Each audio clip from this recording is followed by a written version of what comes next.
Welcome, everyone, to Sundays with Welcome, Dracuphiles, to Sundays with Dracula. Welcome to my home. Enter freely and of your own will. This is Chapter 9 of Sundays with Dracula. I am Edward G. Pettit of the Rosenbach in Philadelphia, which is the home of Bram Stoker's Notes for Dracula.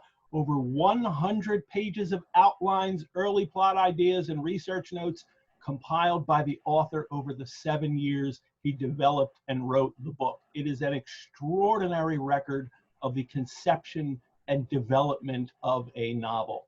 We will see a couple pages from Stoker's notes today. And joining me today as co-host is editor, author, curator, publisher, creator. There's a lot of words that describe Josh O'Neill, and creator of the forthcoming Dracula, The Evidence. Josh O'Neill. Josh, it is great to see you. Ed, it's great to see you too. How are you?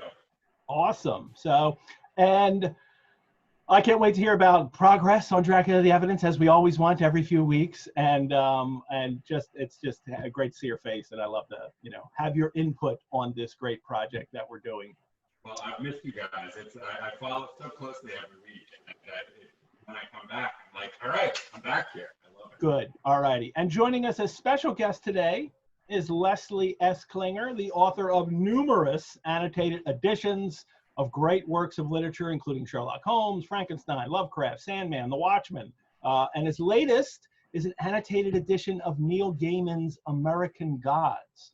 Les Klinger's new annotated Dracula came out in 2008. It is a brilliantly put together. I love it. I use it all the time. And I know a lot of people on this list, a lot of people watching use it as well. Les, so happy to have you here. Welcome to my house. Thrilled to be here. It's really a pleasure. Great. All righty. We will talk about your works today, especially this annotated Dracula, which I think is probably the most detailed annotated edition out there. And I have, almost all the annotated, as many of the people watching do. So we'll talk about that in just a moment. Because what we do here on Sundays with Dracula is just like this annotated edition does, is dissect, annotate, anatomize Bram Stoker's novel about bloodsuckers in the 1890s, one chapter at a time for 27 weeks. I have a co-host or two each week creating a kind of conversational annotation of the entire novel.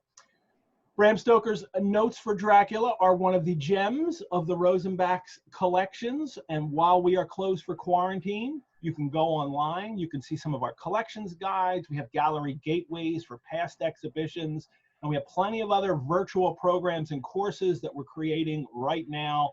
I've got 4 new virtual courses up there right now, one on Ulysses, Black Women Writing, which is short stories from African-American women writers from the 19th century to the present. There's an African-American detective fiction class. Les, you should take that one. That'd be really cool.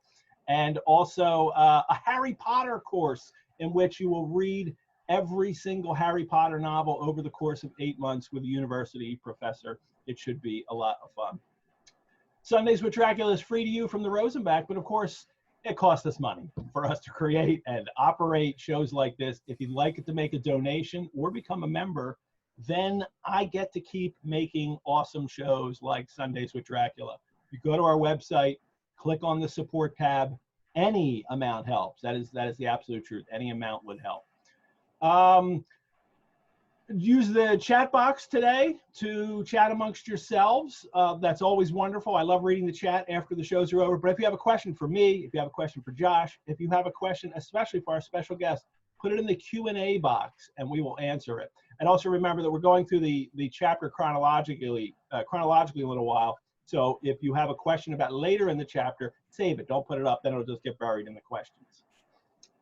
Josh. What's new with you? What's new with Dracula: The Evidence? I mean, we're just pushing forward on this this mountainous project. Every week there seem to be new contradictions we have to resolve, new production challenges. We've been getting a lot of dummies from our printer recently, and we're sort of experimenting with how much you can artificially age a book so that it actually appears to be something that's been sitting in an archive for 100 years. And it's really cool. Our printer has figured out all of these techniques which are revised just for this project that they've never really used before.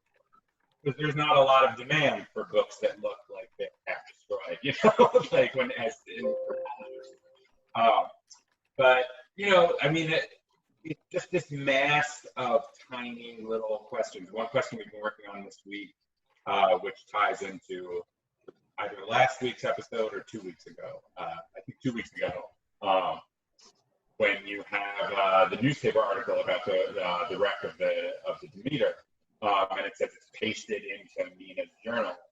And so we've just been trying to figure out the details of like how it's literally pasted into the journal. Is it an article that all appears on one page and it's folded up and is pasted in there, so you open the book and fold out a full newspaper page? Has she clipped it into several sections which are pasted into the page? Since it does appear in multiple editions, it says later at some point. I take to imply that that's like the evening edition of the paper. Josh, I'm having a little trouble with your mic. I wonder if you have a different mic you can use. It's really choppy. Oh, really? Yeah. Yes. Let me go grab it. You can talk to that, and I will welcome. Well, but you know, before I welcome Michelle, because it's already been asked, and it's like the elephant in the room here, that's sitting right here next to me. Please talk about it. What is the fruit? That's what we all want to know. Well, yeah, I'll tell you. This is my new Dracula Tiki glass, and it is it's from Geeky Tikis, and they have a whole series of Universal Monster Tiki glasses. There's a Dracula, there's a Frankenstein, Bride of Frankenstein, the Mummy, Wolfman, and Creature from the Black Lagoon. I'm still waiting for Creature from the Black Lagoon and Frankenstein to arrive in the mail, but I quick ordered a Dracula right away so I can use it. And it's summer and I'm hot, and I thought it would be great to just have tiki drinks, you know, tiki cocktails for the rest of the summer in this glass. So today's cocktail is a Pina Dracula, is what I'm calling it. And it is your regular old pina colada, but I've added a special fruit to it. And it's also up here on top. Here's my special fruit, the dragon fruit, Dracula, son of the dragon. So I've actually, in the drink itself, there are, I've added dragon fruit juice. I think you can see the little seeds maybe here floating around in there. It is so good. I can't believe it. I mean, this is how much I made. Like, I have like 3 of them like all set to go because I'm certain I'm just gonna, suck this down immediately. It is absolutely delicious drink. It is my Pina Dracula for today. I'm sure you'll post the recipe. Yes. Well, everybody keeps talking about doing a book, and we should do a book. And honestly, because by the end of the show, I'm going to have 27 Dracula-themed cocktails, and that absolutely has to be a book. So that's what I'm waiting for, is to get it all in a book. Before we get into the chapter, I wanted to say to Josh, I love this idea of the evidence. This whole, this is sort of harks back to the 1930s mystery books, the mystery dossiers that Dennis Wheatley was putting together. And there are several Sherlockian ones like this. There's one for Study in Scarlet that has the ring and telegrams and things like that.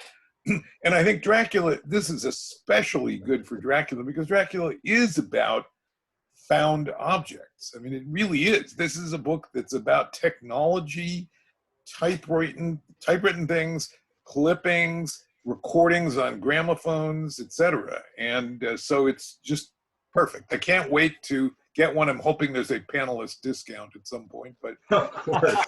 Well, I mean, it's very much tied into what you're doing with your projects. I mean, there's a real commonality to this sort of sense of playfulness with the boundaries of reality and fiction. And reading your annotated edition has been incredibly enlightening about how we're approaching our project. And I'm very happy that we wound up on the same episode together, because I think there's a lot of things that we're probably thinking about in common that I would love to talk to you about. And I do find myself almost a little bit envious, but I was very interested to see how you squared the circle of some of the things that don't make sense in the text. And you have this brilliant conceit that Stoker fictionalized it due to pressure from Dracula himself, which is brilliant, but is a freedom that I don't have, because our conceit is that these are the real documents. So that's one of the biggest challenges of our project is not everything fits together. Not everything is correct. So what do you change? What do you fix? How do you present these things so they have some kind of verisimilitude? The great Sherlockian Bernard Davies, who was one of the co-founders of the British Dracula Society, and I had a long talk about the problems of chronology, the problems of dating the story, dating the events in the story and all that. And I complained that there were pieces that just, you just couldn't rationalize.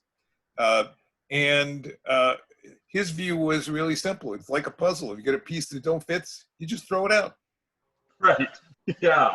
But there are certain challenges. I mean, like dating, for instance, which you write about very, very convincingly. But as far as I can tell, the dating of Dracula is an impossible task. Every date you can come up with is internally inconsistent to something. There's something wrong with virtually every date. I like mine better than others, but it is impossible. Nothing is 100% consistent. Yeah, more than one. I think almost every year you can find a proof that I don't think there's any year where you could say, well, you can't say it's not this one. I think you could say it's not every year. When you're printing these documents, you need to put dates on the newspapers and stuff like that. So we need to answer questions that are sort of unanswerable.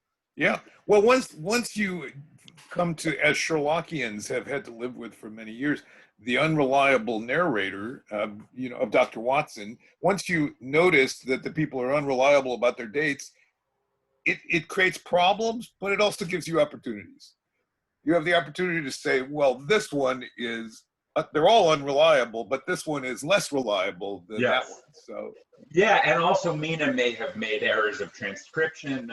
But again, if we correct an error of Mina's in the original document, our suitcase will also contain Mina's typescript as well as the original notes that the typescript is drawn from. So it'd be interesting to, it's like, how much do you reach into this world with a screwdriver?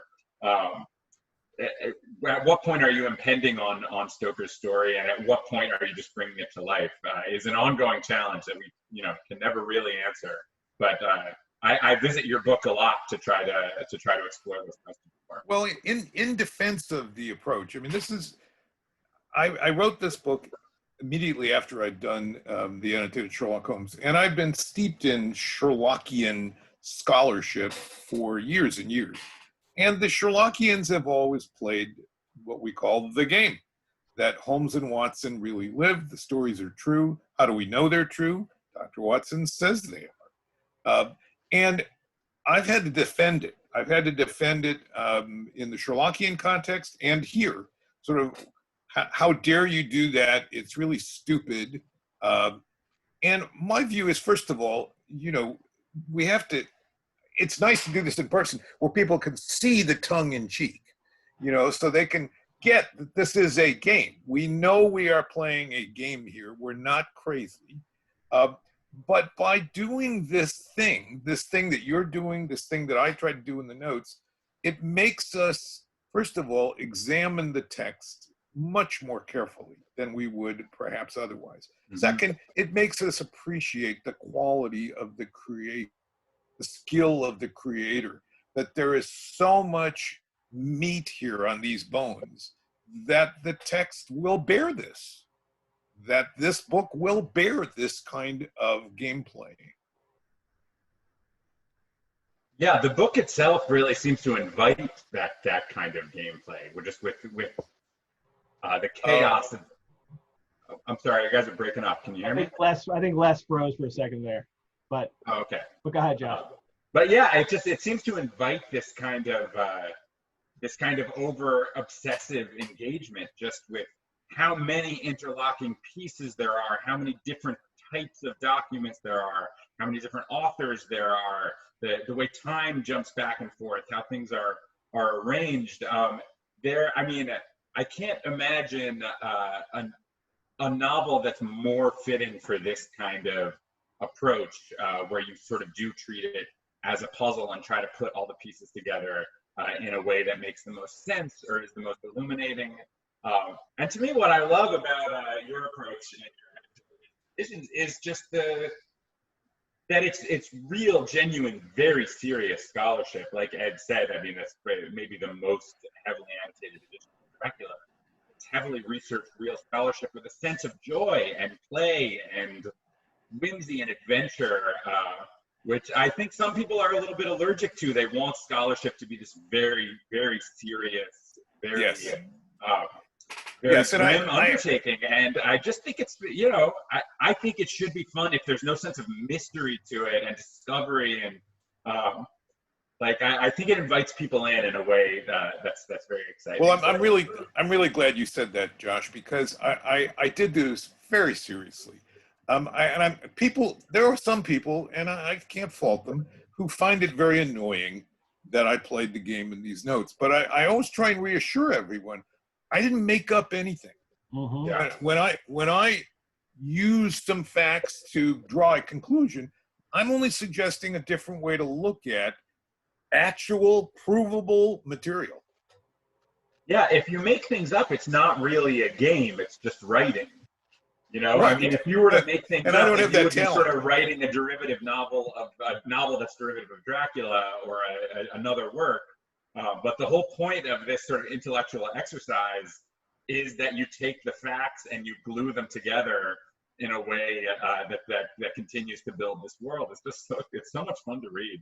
I'm so glad you understand that. And it's also, Les, it's also participatory too, in a sense that, like, I mean, yes, you're an editor, annotator of this book, but when you play the game, and I know this certainly from Sherlock, from Sherlockians, that you kind of get to participate in this great endeavor that you don't if you're just a passive reader. Yes, it makes you read the text in a very different way.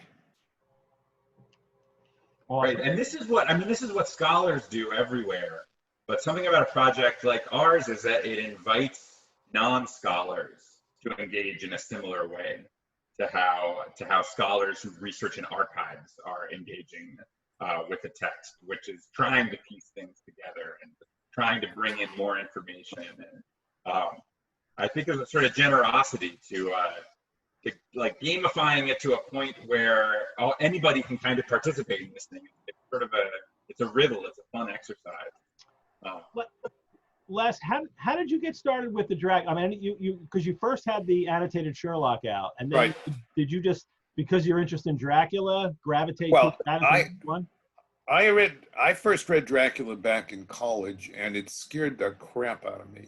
And I always loved the book. And when I finished doing Sherlock, I really had enjoyed doing that book so much. And, it won the Edgar. I said to myself, well, I'm God's gift to writers. I just didn't know it all these years. What else can I do? And I'll tell this story about how the book came to be. So we were thinking about to do, my wife and I were talking about it, and she said, well, why don't you do Dracula? You already have all the Victorian material at hand, which is true. I had the Baedekers, and I have an 1888 Britannica and a 1910 Britannica, and all kinds of Bradshaw's? Do you have a Bradshaw's Railway Guy? I do. And I have, almanacs and medical guides from the 19th century and so on. So I called up the senior editor at Norton and I said to him, great news. My next book is going to be the Annotated Dracula. And he said, what I came to realize later was the right thing. He said, oh. And I said to myself, wait a minute. He's saying, oh, maybe I'm not the kind of author who calls his publisher and announces his next book. Maybe I actually have to ask if I can write this book. So I sort of got that, and we went back and forth. At first he said, would you do it with a co-author? He said, because, we know you're the world's greatest expert on Sherlock Holmes, which wasn't true, but fine. He said, but, nobody knows that you're a Dracula scholar. What about if you did it with a Dracula scholar? And I said, no, I can't do that. I really don't work well with others. So I said, but I have an idea. Why don't I write the first 100 pages for you? and you'll see how it goes, and you'll show it to the marketing people, because that's who he blamed this all on. And that was the end of it. And I picked up the phone, and I called my agent, and I said, wow, this is really disappointing. I love working with Norton. They made such a beautiful book. Is there anybody else that'll publish this? And my agent said, no. So I sort of sulked for a few days. 2 weeks later, I got a call from the editor saying, did you sell that book elsewhere? And I said, no. He said, well, we want to do it. What happened? Well, he didn't really tell me what happened. I think it was right when Elizabeth Kostova's The Historian had been published, and it went to like top of the bestseller list. And I think somebody in the marketing department said, didn't we have a vampire book around here? So they gave me the green light, and then I just plunged. Well, we'll talk later about my adventures with the manuscript, but I got to Dracula because I loved the book, and convinced other people that I could do it. That's sort of the short of it. Matt H in our one of our audience has a question. How many times did you read Dracula before pulling everything together? Well, I mean, a lot. And when you annotate, one of the pleasures that my wife and I have with these books is proofreading. So proofreading meaning taking an electronic text and comparing it to some book edition of the text. And so I typically read, she typically makes notes in the manuscript when she sees something's wrong. I'm reading, she's making notes about corrections. And usually, I mean, we're going slowly. We're going very slowly. And as we go through, I'll say to her, put an asterisk there. I don't know what that means, or that raises a question for me. So you read the book in a different way. You read it word for word, thinking about, what does this phrase mean? What do these words mean? What does it make any sense? So you read it that way. Plus, of course, I mean, there's a reason why mine is called The New Annotated. I stood on the shoulders of Clive Leatherdale, Leonard Woolf, Florescu, and McNally, you know, who had done previous annotated books, and I had read theirs. I read all of their footnotes to see if there was something that they had talked about that I felt like I needed to talk about. So a lot of times is the short answer. Yeah. There's something nice about how conversational your annotation is, in that it responds to other annotations so frequently. It sends you to those other annotated editions to look up what they're saying about these same subjects. Yeah, I always am quick to say that with only a few exceptions, my work is perspiration, not inspiration. Largely, it's reading a lot of material. It's trying to synthesize it and so on. Now, Lovecraft, I had to do some originals, and American Gods and Sandman and Watchmen. Those were all pretty much original. Sandman, there was some online annotations but you know, it's a lot easier to use somebody else's to start. Yeah. Let me share the screen for everyone, just to show them the number of books that you've done. I mean, the Sherlocks and the Dracula, and then also these collections of fiction that you have edited. There's a Lovecraft annotated, the Watchmen, the Frankenstein, which is, the Frankenstein is the best, right? It is astoundingly great, and includes everything, because you have, with your notes, you wind up having you use the 1818 text, but you also have in the notes the 1831 and yes, and the little known 1824 editions that were added by Mary Shelley in like a book she annotated. Right? Yes. So, and then your new one, American Gods, which is out now, right? Right. And that one was, it was similar to Dracula in this respect. Neil Gaiman was very kind and shared with me his journals, his early drafts, his medium drafts, and then there are 2 editions of the book as well. There's the original publication, and then there's the expanded edition. So again, I was able to sort of spend a lot of attention on text, which is something I love to do, to look at texts and how they've changed. Wonderful. All right, I have one more question for you from the audience before we start to jump into things here, and it is, do you have any advice for someone who is interested in doing an annotated edition of the text themselves? Sure. I mean, my advice is, first of all, I guess, make sure you really love the subject, the book that you're going to annotate, because you're going to spend a lot of time with it. Number two would be cast your net very broadly. There is material sort of everywhere, not only other annotated texts, but a lot of scholarship, and some scholarship is not particularly helpful because it gets into academic things, but some scholarship will worry about some of the same kind of problems in the text that I've suggested here. And, you know, be organized. I mean, this is a work problem. It's sort of take the text, but the way I start always, by the way, is to go through the text with no notes and drop in what I call dummy notes, which is, this needs a footnote, this is going to need a footnote. So I just put blank footnotes in there. Sometimes I'll drop notes in with questions to myself. What the heck does this mean? And so on. And that's how I generally start, is to go through and do that with the text. So it's a process. I've written a couple times about annotating in various places. I'm not even sure I remember where they are, but you can find them if you look, or you can always email me. Wonderful. All righty. And I'm happy to pass on any questions or emails to Les as well. Well, it's mail@lesliesklinger.com. So there you go. Actually, one more question. This is a good one from Adrian P.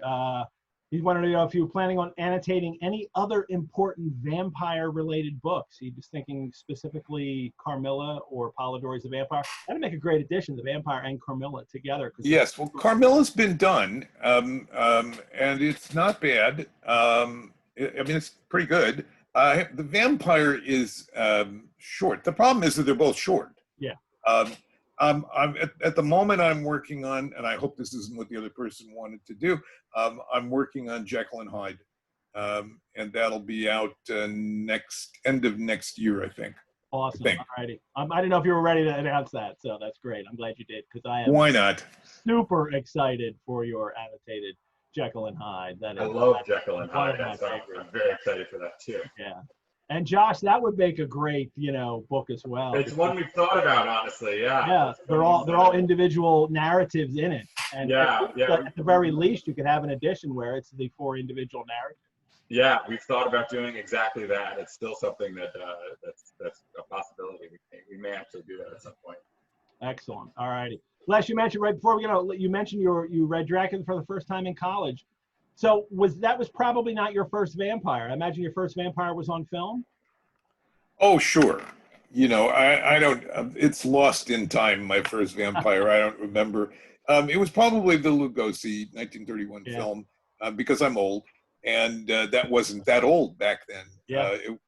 I had seen that, and I'm not sure. Dracula, I don't think I read it for a class. It's possible that it was for a class that I forgot. I was an English major. I don't think at that time, but they were. I was an English major, so maybe it was for a class, but I remember having to sit up to finish it. I was just so excited with it. And it's hard to recapture that today, because today vampires are everywhere. And so part of the excitement about this book is that these characters don't know about vampires. And so and the modern reader finds themselves, I think, yelling at them, dummies, it's a vampire, don't you get it? Yeah. And they would have reacted very differently if they'd known that. So it's hard to put yourself sort of back into that blank frame of mind where you don't know anything about vampires and then read Dracula. If you can do that successfully, it'll scare you to pieces. And I remember sitting up late at night, I had to finish it. Awesome. All right. Yeah, I've tried to do that. It is almost impossible to try to go, okay, what does it feel like to just be like, okay, this is some guy named Dracula. The information unfolds slowly. It's so hard. It's like reading a mystery novel about Santa Claus, and you're not supposed to know he's Santa Claus. You know? Right. Your brain can't get rid of it. It has such strong associations. You can't go home again. So Right, you know, exactly. that's the one thing I envy the most is people hitting a text for the first time. Yeah, a friend of mine, a columnist for the LA Times, said that she had this secret wish that she could be hypnotized and have her mind have all the Sherlock Holmes stories erased, so Wow. that she could reread them afresh. What a great idea. I wonder if that could happen. I would do that. I'd be afraid of what else I would lose, but who cares? Well, yeah. Them all again. Like an eternal sunshine of the literary mind. There you go. There you go. I get to do this vicariously through my kids, and you know, as they get older, as sharing books with them, and we're pretty good here about our kids not knowing things, like especially my two youngest. They didn't know Darth Vader was Luke's father when we watched the first Star Wars. Like we may be able to keep that away from He's them. Luke's father? Yes, I'm sorry to spoil it. I never care about spoiling things for adults. It's like, screw you. You had enough time to watch this or read this. And we're reading Lord of the Rings right now. I'm reading Lord of the Rings out loud, and they don't know. They don't know who dies. They don't know what happens at the end of the book because they're not allowed to watch the movies until we're done reading the book. So I get to do it through my kids, which is nice. That's and great. Watch their face as something happens that, you know, like we just did Jane Eyre recently, when they find out the secret, you know, of what's going on in Thornfield. I can remember watching my daughter Sophie read the book, and I knew she was on that chapter. I'm like, you on this chapter? She's like, yeah. And watching her face as she's like discovering it and looking up at me and like, what? And it's really great. These are great memories. There's a wonderful cartoon that drawn sometime like 1910 or 1920, showing a young boy lying in bed reading at night with a flashlight, and he's reading The Final Problem, in which Sherlock Holmes dies, and you can see that the kid is just totally stricken by coming to that part of the story, and you know, doesn't know yet that Sherlock Holmes is going to be okay. And I remember with the Lord of the Rings, first time I read Lord of the Rings. So this is back in the 60s when it had came out in paperback for the first time, the Ballantine editions. And I was reading them at home at my mother. I'd gone home for Christmas holiday, and at like 2 a.m, finished volume 2. And it was like, oh my God, Frodo is in the hands of the orcs. And I leapt out of bed at 2 a.m. to go get volume 3. And of course, make it even worse, Tolkien made you wait another couple hundred pages to find out what happened. But yeah those joys. So, all right. Before we get into the chapter, we have, as you could tell, having a special guest here is absolutely great. It's been so great for the last 4 weeks. We actually have no special guest coming up next week, but I am starting to line up later. Very special. I'm starting to line up more special guests for the summer and fall. And very good news, Kim Newman is going to come on the show. Thank you, Les. Les is the guy, apparently. He's the one that knows everybody. So he sent me a couple intro emails for people, and they work immediately. Kim Newman he's actually chosen chapter 21. So he won't be on until September, because chapter 21 in Dracula is where his Anno Dracula diverges from Stoker's book. So Kim has chosen that. He'll be on in September. Well, let me tell my story quickly, Ed, that when I was in London touring with my Dracula book, my publicist had set up that I was going to be interviewed on the BBC. And I get this call saying, "You'll be interviewed by the BBC's vampire expert, Kim Newman." Who knew the BBC had a vampire expert? Well, that's the job description. That's the job title I want, right? Like, that is, wow, that's great. The BBC. Undead correspondent. So, awesome. And even better news, I don't know if it's better news, it's different news, but I'm certainly excited about it. Coming on, he hasn't chosen a chapter yet, but he will certainly be on the show, and that is Mark Gatiss. Mark Gatiss. Yay! He has not chosen a chapter yet. He has just finished recording a audio book of Dracula for Penguin. And so I'm very excited to have him on. Actually, I met him last year when he came to the Rosenbach, and he filmed a segment of his In Search of Dracula documentary, which came out along with the BBC Dracula. But it's not available in America yet. And I've asked him when it's going to be available. We don't know yet. It's a great documentary, and part of it was him at the Rosenbach talking about the notes. So he took a trip to Philadelphia. This picture, this is actually me showing him the manuscript for Conan Doyle's Empty House, which we have in our collection. So he was super excited to see that. And that's a great little manuscript to look at, especially because there are so few corrections in it. Doyle really sat down and liked to just write his stories, and did not do a lot, for many of them, did not do a lot of corrections in them. And so that was Mark looking at those. I can't wait to have him on the show. And thank you, Les. So you are the guy to know. You are the man. So. Well, I've just run across a lot of these people. Yeah, that's great. And they love what we love, and that makes them accessible. Yes, absolutely. So on with the show. Let's talk about Chapter 9 of Dracula, which you chose. I gave you the choice last. It's one you chose, I think, right? So this is a great chapter. It is, wait, there might be one more question. Actually, that's true. Matt H. asks he asked if he visited the Rosenbach and saw the notes. Yes. So, yes, I did. And it was a great pleasure. And I also, and we're going to talk about this a little in the course of the chapter, I also had the incredible opportunity to see the manuscript, the typescript of Dracula, which is owned by now by Paul Allen's estate.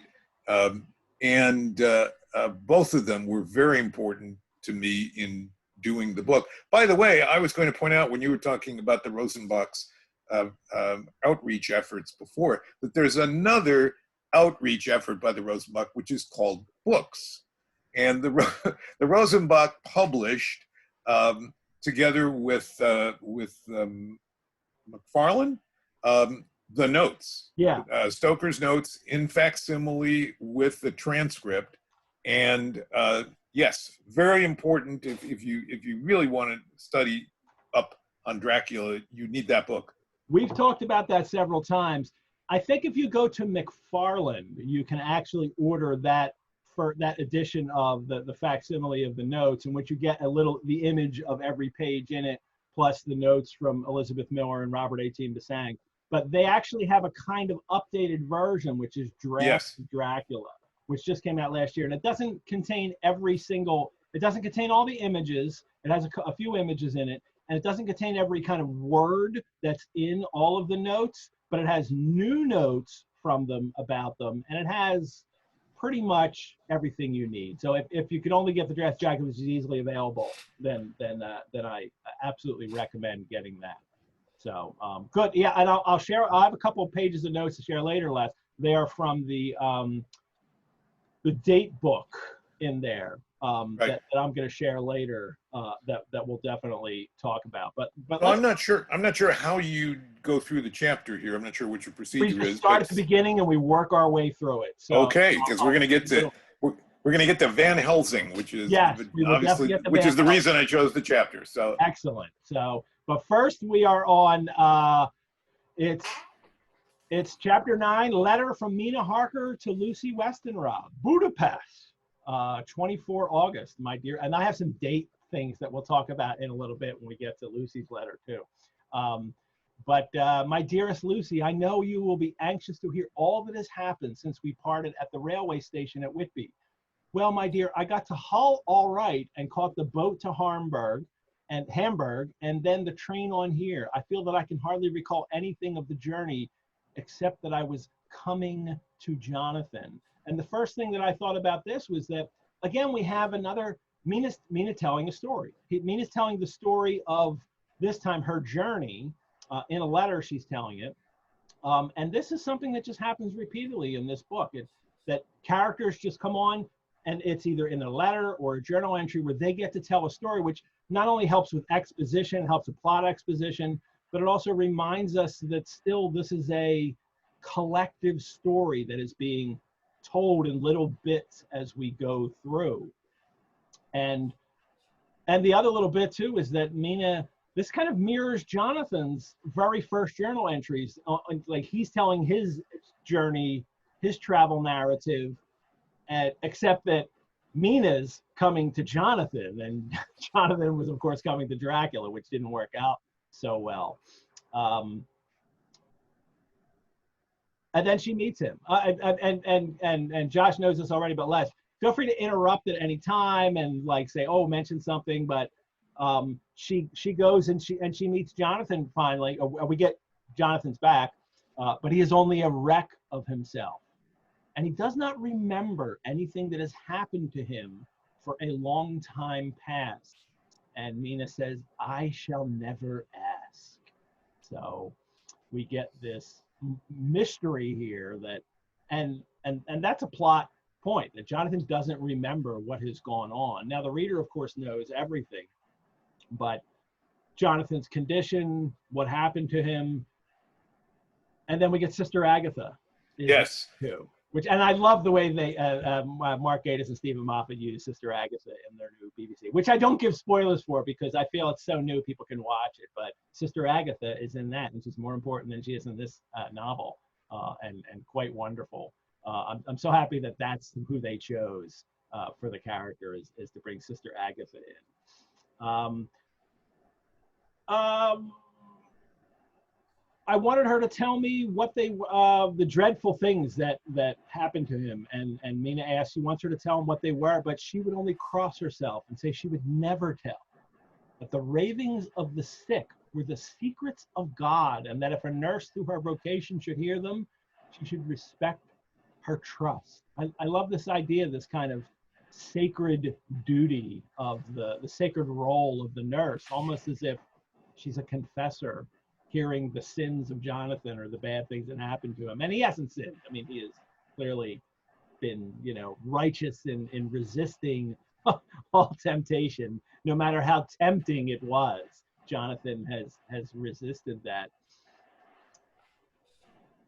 But it's also his fear was of great and terrible things, which no mortal can treat of. And then at the end of that paragraph, he is waking. I love that present tense. I love that present tense, that we are in the moment. We are with Mina at this moment as she's writing. He is waking. That present tense really brings us all in.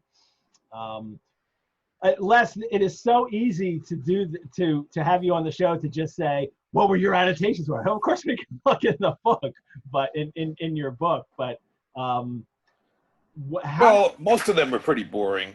The things that interested me about this beginning of the book is stuff that I actually didn't put in the notes, which is that this is, in a way, it's like Frankenstein, in that we have the Chinese box of stories within stories within stories.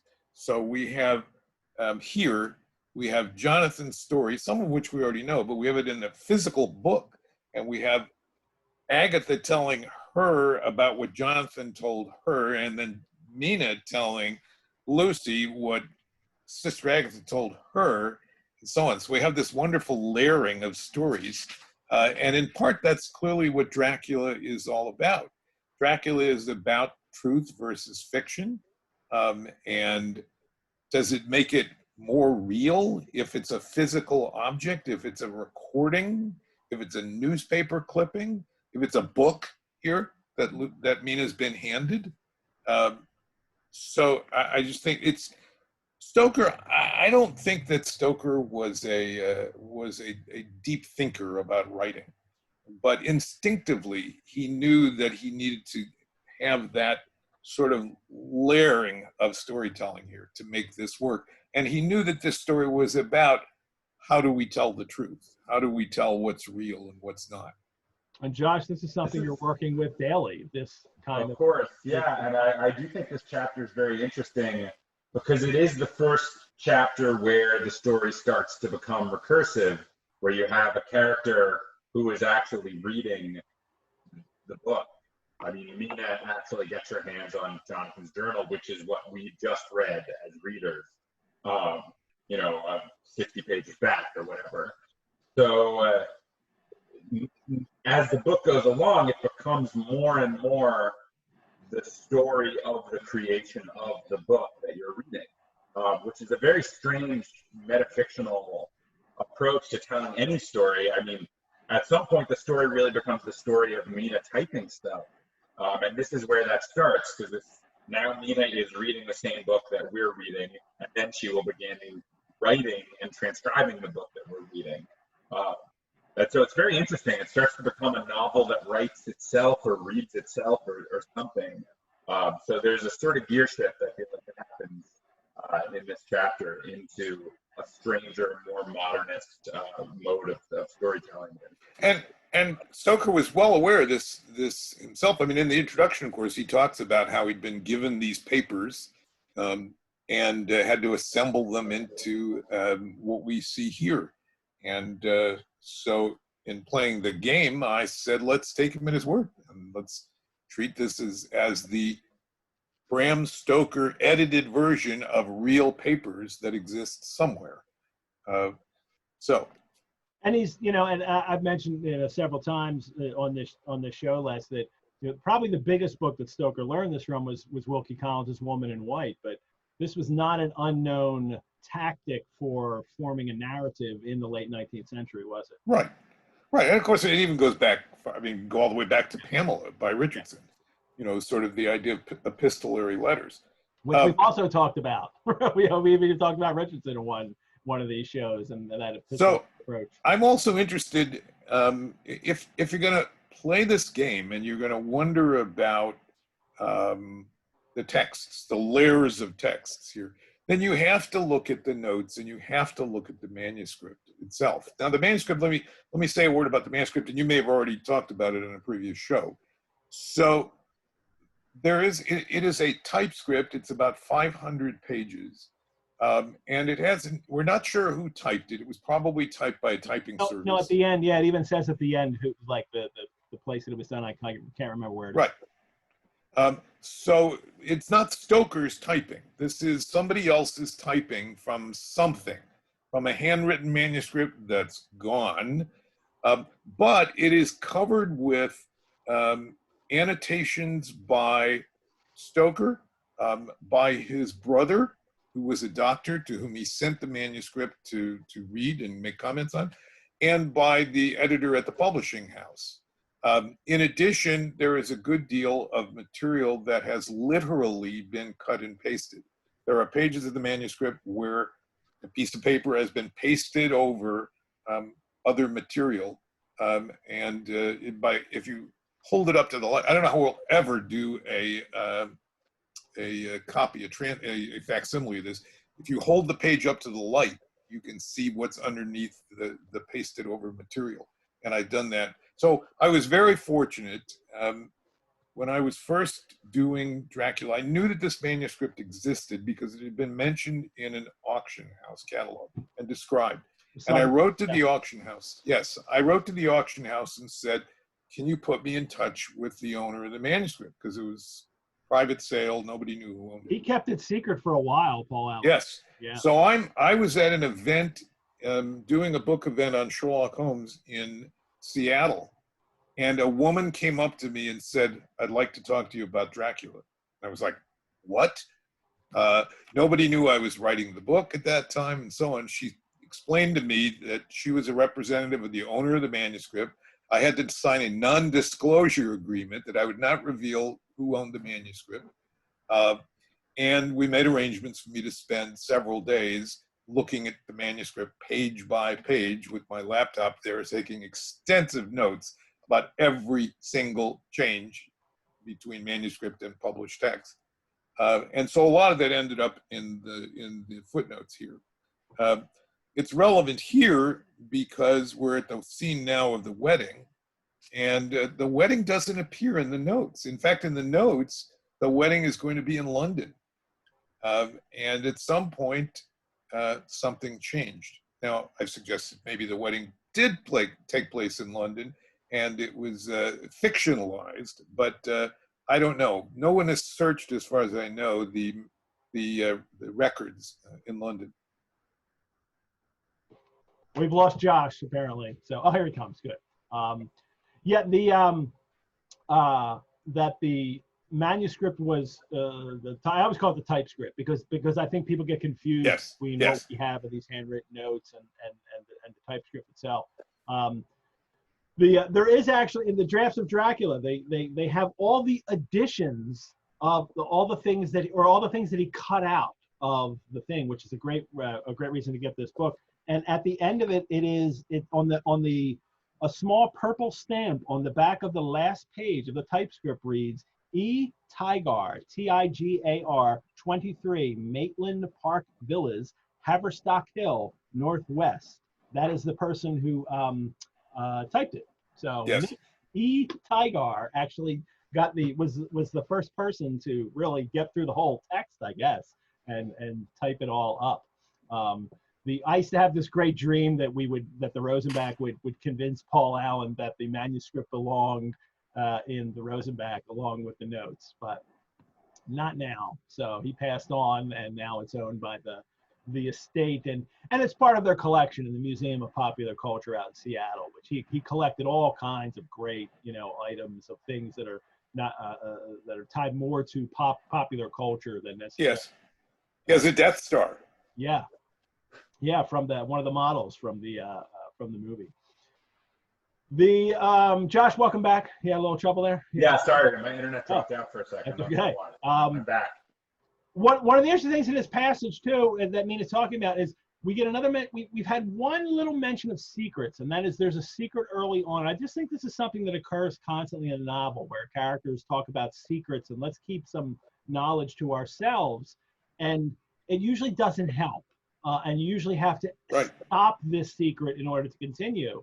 And here it's between, Jonathan tells her that there should be no secret, no concealment between a husband and wife. And he gives her the book, take it and keep it, read it if you will, but never let me know unless indeed some solemn duty should come upon me to go back to the bitter hours, asleep or awake, sane or mad, recorded here. It's fascinating that he doesn't have any recall of this, of what has brain fever. Yeah, brain fever, and that he doesn't want to know what happens to him.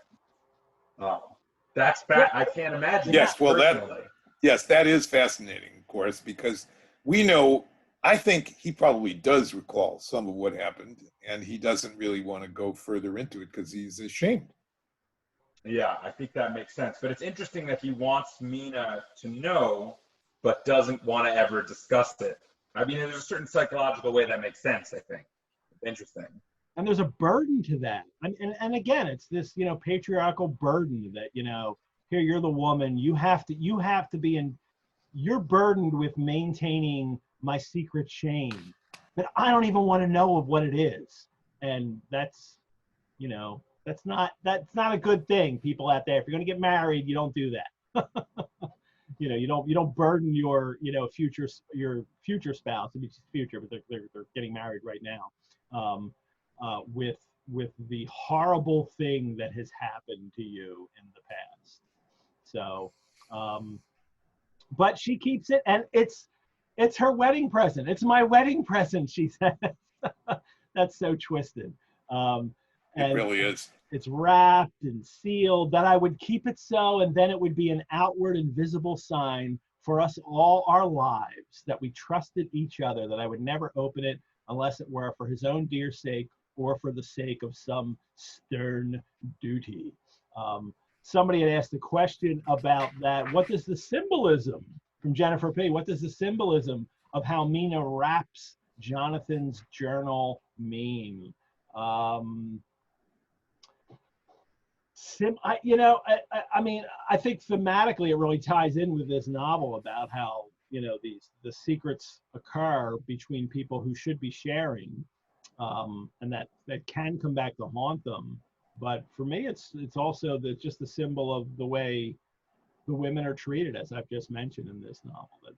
And that's a very Victorian, convention, that the woman is in charge of maintaining the kind of honor of her husband, even when she can't even participate in that. So, any words on that, Les?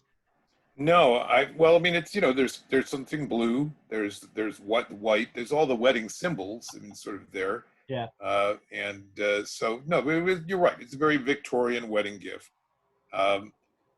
Before we finish this letter, and we get to the last paragraph of it, which is interesting because we now have, for the first time, some glimpse of the relationship between Lucy and Mina. Yeah, which we haven't had yet. Right. How do they know each other? And it looks like maybe Mina was a school teacher for her. Yeah, that Lucy was her same student. class. Mina's certainly not rich, and they're not even of the same class. And I think it's evident as you're reading that Mina is middle class and Lucy is not. Right. When you came from the schoolroom to prepare for the world of life, I was your friend and guide. I'm not quite sure what that is. It's clearly not a governess. Well, I get the idea that it's a lot like about the Jane Eyre, and how Jane goes to a school and then she kind of becomes a teacher at the school. Now, Lucy's certainly not going to, I'm blanking on the name of Jane Eyre's school, but it's a horrible place. But it's a very nice place that Mina probably gets to go to, or maybe she's just of an age where she gets to go and teach at this school, but winds up with this friendship, this relationship with one of the students, and becomes very close to her. And sadly, this is, and maybe Kim will talk about this a little bit. This is where she could have mentioned Kate Reed. Yeah. Here.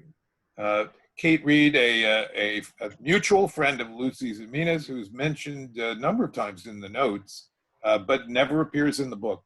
Yeah. He's managed to take her out of most of the text. We get a little hints of it in one of the earlier letters between Lucy and Mina, the very first exchange when they're talking about, who would have told you that somebody's gossiping, and right. That's clearly Kate Reed at that time.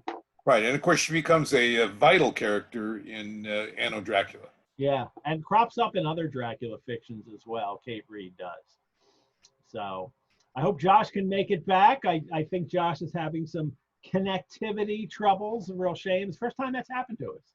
So I was so worried about running this show from home that these kinds of things would happen, but we haven't had any trouble yet. So I hope Josh can get back on. Well, if Josh can hear us, I would remind him that he can phone in as an alternative. Yeah, so we'll see what happens. But Mina is preparing to marry. I must attend to my husband. She is married now.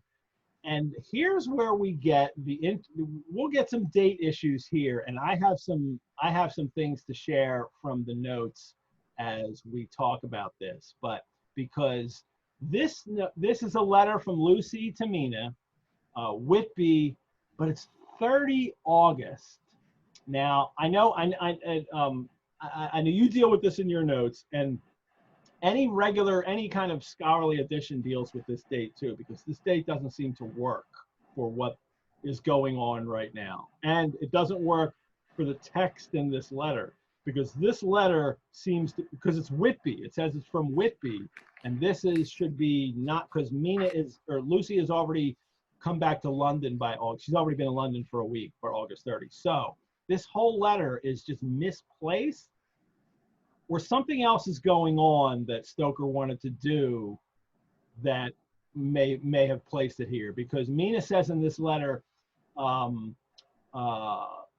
wish you could be coming home soon enough to stay with us here. The strong air would soon restore Jonathan. It has quite restored me. I have an appetite like a cormorant. Somebody suggested I should have a drink called a cormorant, but I had already come up with my Pina Dracula. I'm full of life and sleep well. I have quite given up walking in my sleep.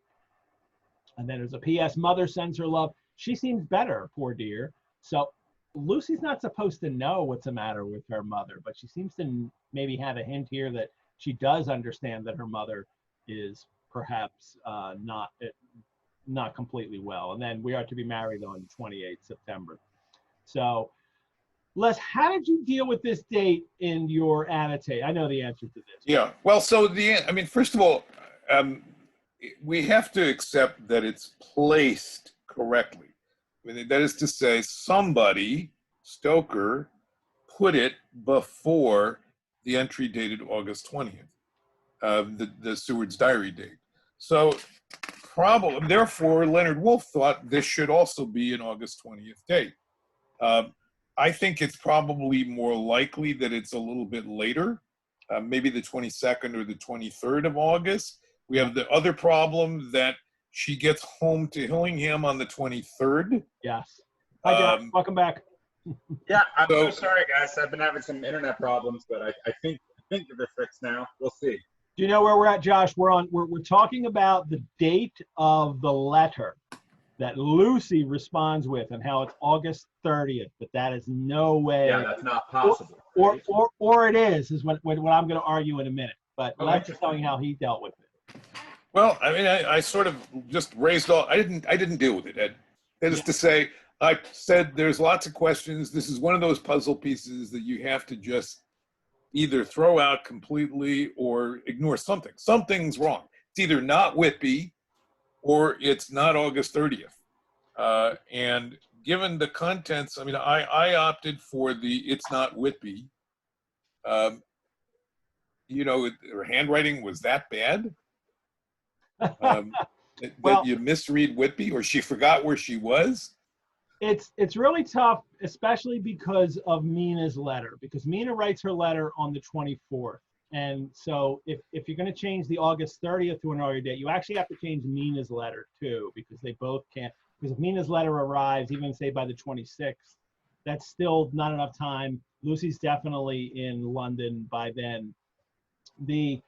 And Lucy's also visited by Dracula on both August 23rd and August 24th, which we'll get to later, because then we get later entry dates from Lucy that confirm that. Right. So I mean, my solution was that Mina's letter is the 22nd, Lucy's letter is at earliest the 23rd, maybe the 24th or 25th, and that it's placed wrong. It shouldn't be where it is in here. Or it is placed precisely where it is supposed to be. And I'm going to share a couple of the manuscript or the notes from Stoker that kind of hint at that. This is the journal. Let me hit my share screen here. This is the date journal that Stoker was using to keep all the plot points together. And here we have, I think this is right. Yeah, this is July, late July. And on the, and I know it's difficult to read his writing, as everybody who deals with these notes know, but it's July 24. This is Demeter here, entering Bay of Biscay, Mina's journal in Whitby, full, I think this is still storm, but clearing. So this is all the Demeter stuff that's happening, and these dates are all correct. But here's where we're getting to at the end of August here, and I'm pulling up my notes for this. The Mina's Journal of Whitby here on. That's a higher there. So we're at the end of August here. Mina's diary, and then as Sister Agatha's letter arrives, and Seward's diary. Now we're going to get to that. Seward's diary, and just, you know, after this letter will be these dates here. Dr. Seward's diary on August 20. But here we have on August 15. We have Mina's diary, and this is crossed out. Right. People have deciphered this, and it said Mina's diary Sister Agatha's letter arrives in Exeter. So he's already placed that earlier, and then he's crossed it out because that can't happen then. He's putting things together here, and that can't happen. The next calendar entry that he has is this one. And this is for the rest of August now. Let me enlarge that for you. And here's about the Carter Patterson boxes being delivered. I'll pull up my notes here. Carter Patterson wrote, done, that the boxes were delivered. And then again, he has Mina's letter, and he's crossed it out in Seward's diary. So this stuff will all happen later. And then Lucy's diary, dreaming again on the 24th, which we will get to. These things all happen. And then here on the 30th, he does have Lucy's letter to Mina. That he never crossed it out. As he's crossed out the other ones, he didn't cross out this one. So in his notes, he still has the letter to Mina being written here on the 30th. And I wonder if we are looking at a situation where Stoker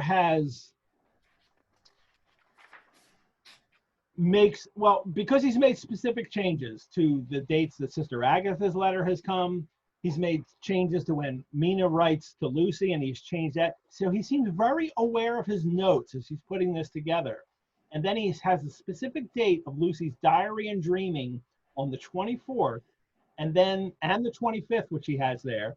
And then he has her letter to Mina on August 30th.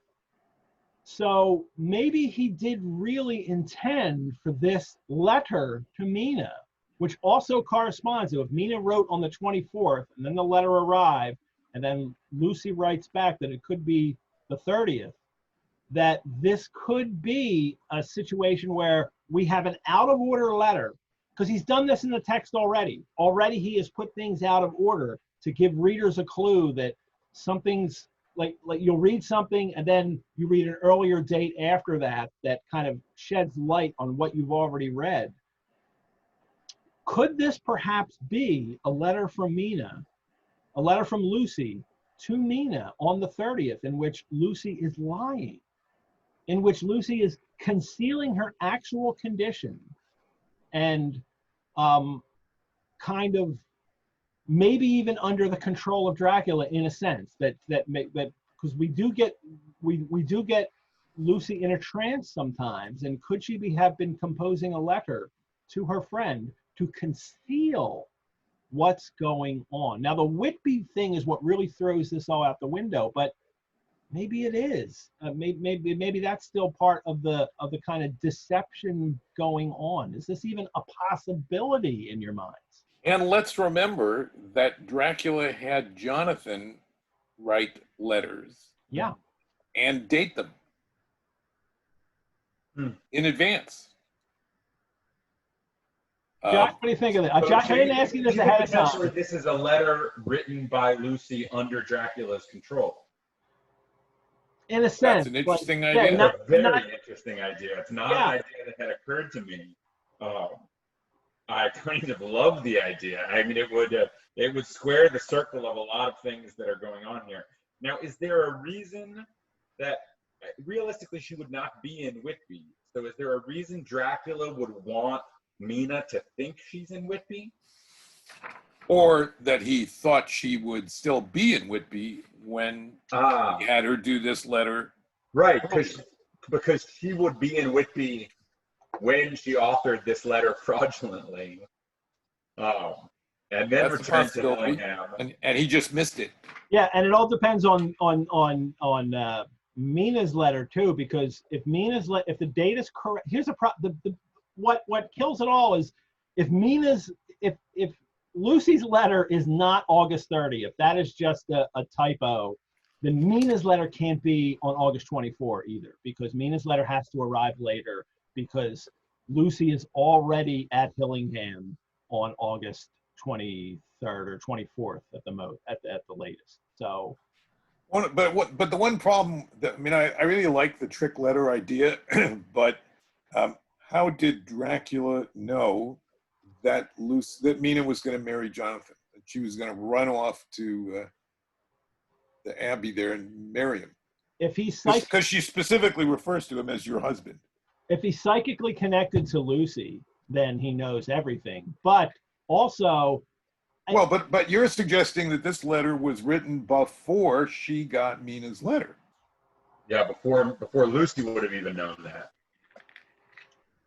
I don't know. Or it's written later, or because the date could actually be correct. That maybe this is even a letter written after she's already been attacked 2 more times on August 23rd and 24th.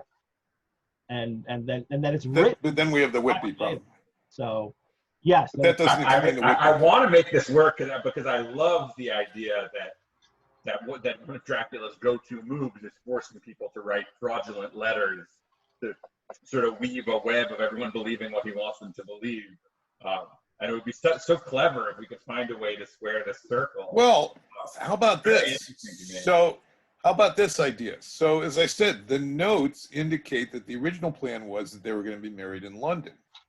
So maybe Dracula, she doesn't say congratulations on getting married in her letter. She says, may you soon be in your own home with your husband. So that's kind of like, you're going to be getting married in London at some point, and I'm congratulating you. And so I don't think that this doesn't work as a trick letter. I thought the reference, at first I thought maybe referring to the husband messes up the idea of a trick letter, but I don't think it does. Right, it is your future husband in either sense. Right, it's prospective. It's talking about may you soon be with your husband. Fascinating. I like this, Ed. This needs a whole paper written about it. I mean, we've been trying to answer this question, what to do with some of these dates that don't make sense. And we've come up with different solutions for different ones. My plan for this one was literally just to have an ink smudge over the 30. But now I'm reconsidering. Now I'm thinking maybe there's a way to make this work. It hit me and kind of, and when I do the chapter, I'm pulling every, different, book out, all the annotated, including yours, Les, and I'm trying to reconcile it. And it just seems to me that it could easily be a letter that she actually wrote on August 30th while she was ill. And Stoker, in the way he's put his narrative together, has decided, I'm actually going to leak that letter long before even I show her diary entries later to show that this is what she's thinking. And then when you get to her diary entries on the 24th and 25th, you think, she said she was okay. She's not okay. She also said she was in Whitby, and she's not in Whitby, because he's constantly telling us things, or he's constantly not telling us things. He's constantly releasing information, but he's not telling us what's behind that. Like, nobody knows that.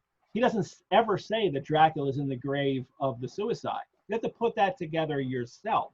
So he's not beyond the putting a puzzle out there and letting the reader solve the puzzle. By the way, I mean, we should comment about the dates page that you showed, which has days of the week on it. Mm-hmm. And that in itself, I don't know if you talked about this before on the show, but that in itself is a whole other problem, because there are only 2 years that match the days to the dates. One of them is 1893, and the other is 1886. Are you sure about that? I'll share. Yeah, there's 2 years that match up, and I'll share this for everybody again. And my conception of, because this was a calendar that was, you could buy this date book, 18/9, and then you could fill in whatever year here. I'm not sure that even mattered to Stoker. I think he just wanted any date book, and I'm not even sure this matters to him. The days of the week mattered. He just needed to keep track of the actual dates. Then why use a date book? Why not just take a piece of paper and write numbers on it? He could have, yes, you're right. So, yeah, that's a great point. Or it may be that I mean, that's one explanation. And by the way, I mean, I reject 1893. Clearly, it can't be 1893 because the book ends with an envoy that says these events all happened 7 years ago, which means that the events clearly took place before 1890, since the book was published in 1897. But if we're not going to take the book seriously, then you might say to yourself, well, look, Stoker got to this calendar in 1893. He tore a page out of a handy 1893 pad, or he looked at the calendar in 1893 and filled in the numbers and did it that way. But that clearly doesn't work for the actual dates of the events. I don't have my notes handy, and I can't remember all the details of this, but I believe there are details in the book that point to days of the week that contradict that date book. They do. I think in the funeral that they attend, I think it says which day of the week the funeral is on, and that doesn't match up with what's on I have the notes book. about all those. So I'm always more tempted that I take what's in the text much more seriously than what's in the notes. When there's not information in the text, to me, then you go to the notes. But where they contradict, I go to the text. So I think if you take the days of the week in the text, they work for 1892 and 1898 and 1886. Not sure if I got that right. Yeah, 1886, 1893 and 1896. 93 and 96. Yeah. No, 93 I think matches up to the date book, but I think not to the dates written in the text. Yeah. I believe that would be 92. 92 doesn't work because of the death of Charcot, which doesn't happen until 93. Right. But nothing. I don't know. I don't remember these things anymore. It's all in the notes. Yeah, no, I may be getting some of this wrong. I have, Well, but what I want to end this on, because we need to move on to the chapter, and we need to get this Renfield and then Van Helsing. But I'm not so sure it is as clear cut as a typo and that there's a mistake here and these dates are wrong. There is a possibility, but it's a convoluted possibility that the actual date is correct. I love the convoluted possibility. I think it's great. As I always. It illuminates something wonderful. Okay. All right. I want to move on to Dr. Seward's diary because we get more Renfield and we all want more Renfield in our lives. Right. And then again, we jump back in time. So, but it'll catch us up. This is Seward's diary from the 20th through the 23rd, and then that'll catch us up a little bit. The last few days. Meanwhile, in at the lunatic asylum, the case of Renfield grows even more interesting.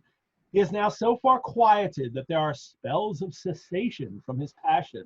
For the first week after his attack, he was perpetually violent. Then one night, just as the moon rose, he grew quiet and kept murmuring to himself, "Now I can wait. Now I can wait." What is he waiting for? Is my question. I mean, well, we get an answer for that later. That's a disingenuous question because we do get an answer. He does tell us a little bit later, but he also says, "They think I could hurt you," meaning the other, the guards at the ascent. "They think I could hurt you. Fancy me hurting you, the fools." And then Seward says, "I do not follow his thought," because Seward doesn't, catch on quickly ever to anything being told to him. "Am I to take it that I have anything in common with him, so that we are, as it were, to stand together? Or is he to gain from me some good so stupendous that my well-being is needful to him? I must find out later on. Even the offer of a kitten or even a full-grown cat." He's such an awful doctor, isn't he? He really is. Will not tempt him. He will only say, "I don't take any stock in cats. I have more to think of now, and I can wait, I can wait." And that's his answer to what he's waiting for. He's waiting for the master to come and give him everything he's ever desired in life. I love this character. He's waiting for his fulfillment from his bride, as we have the last chapter is when he compares Dracula to the bride coming. Yes. And we've just had a marriage with Mina and Jonathan. So I wanted to hit that too, just to make people notice that we have a chapter where Renfield's talking about his bride coming and I'll be married. In the very next chapter, we actually get a wedding between a husband and a wife, and there's even a wedding present, and there's even this pact, this bond that goes with a marriage, and where their secrets are kept. And here's Renfield, in a sense, still keeping secret his impending, what he hopes is his impending marriage to Dracula. And speaking of, and remember, Lucy also tells us she's going to be wed. Yes, and Lucy's going to be wed. There's a lot of marriages, right, all of a sudden. This is all about marriage.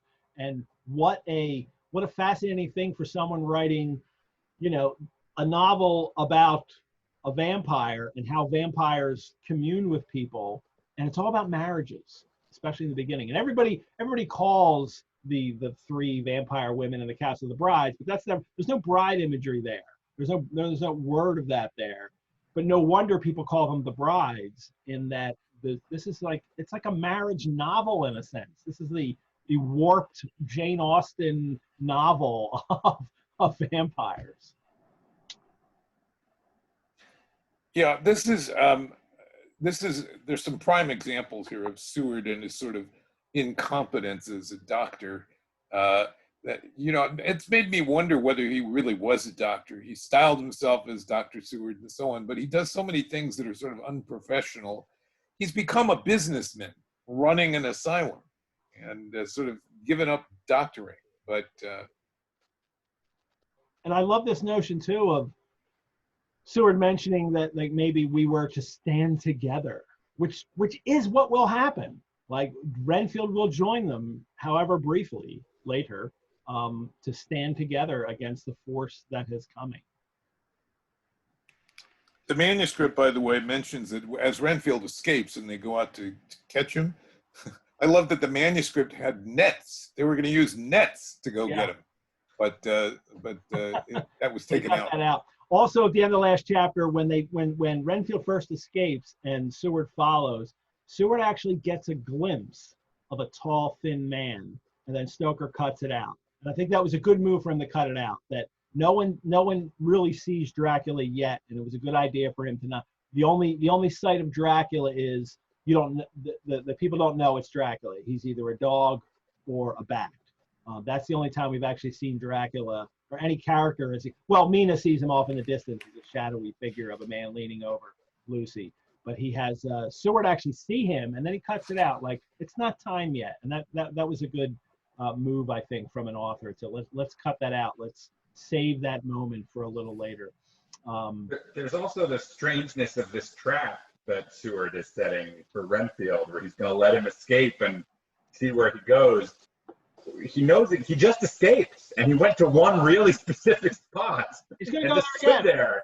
So it's like, let's see if he, I don't understand what he's trying to figure out. I'm shocked he doesn't actually get in the cat, because this is Seward's track all along. Seward's like, I want to see what will happen to this man. His reasoning is, I can only solve your madness if I truly understand what your madness is. So he keeps egging on his madness. He keeps doing things that will perpetuate your insanity, so then I can learn what it is. And I guess cure you, but he never talks about curing him. He just talks about, keeping him from anyone else. So it's all about understanding his madness, never curing his madness. That's what it's a bad doctor. He's going to let him out of his cell, then grab his gun and go chase after him. Yes. What kind of doctor is this?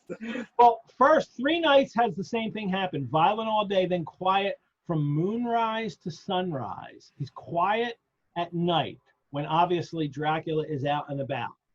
That's when he is quiet. And he escaped before without our help. Tonight he shall escape with it. So he's even going to stage an escape for Renfield to see what happens. And of course, another night adventure, this is later, he writes, the grounds of the deserted house, we found him in the same place, pressed against the old chapel. And actually, Renfield doesn't take the bait, and then escapes anyway. The grounds of the deserted house, we found him in the same place, pressed against the old chapel door. When he saw me, he became furious, and had not the attendants seized him in time, he would have tried to kill me. As we were holding him, a strange thing happened. He suddenly redoubled his efforts, and then as suddenly grew calm. I looked round instinctively, but could see nothing. Then I caught the patient's eye and followed it, but could trace nothing as it looked into the moonlit sky, except a big bat, which was flapping its silent and ghostly way to the west. Bats usually wheel and flit about, but this one seemed to go straight on, as if it knew where it was bound for, or had some intention of its own.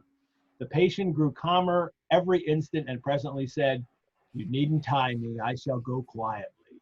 Without trouble, we came back to the house. I feel there is something ominous in his calm, and shall not forget this night. So another sighting of Dracula, but again, it's as a bat. We're not, Stoker's not giving this all away for his first readers. That you still have to piece it together. You keep seeing bats, and it is, people recognize that bats are associated with vampires, but it's still not as much as we have now since this novel. That I can very much imagine early readers of this novel not getting that that's actually Dracula.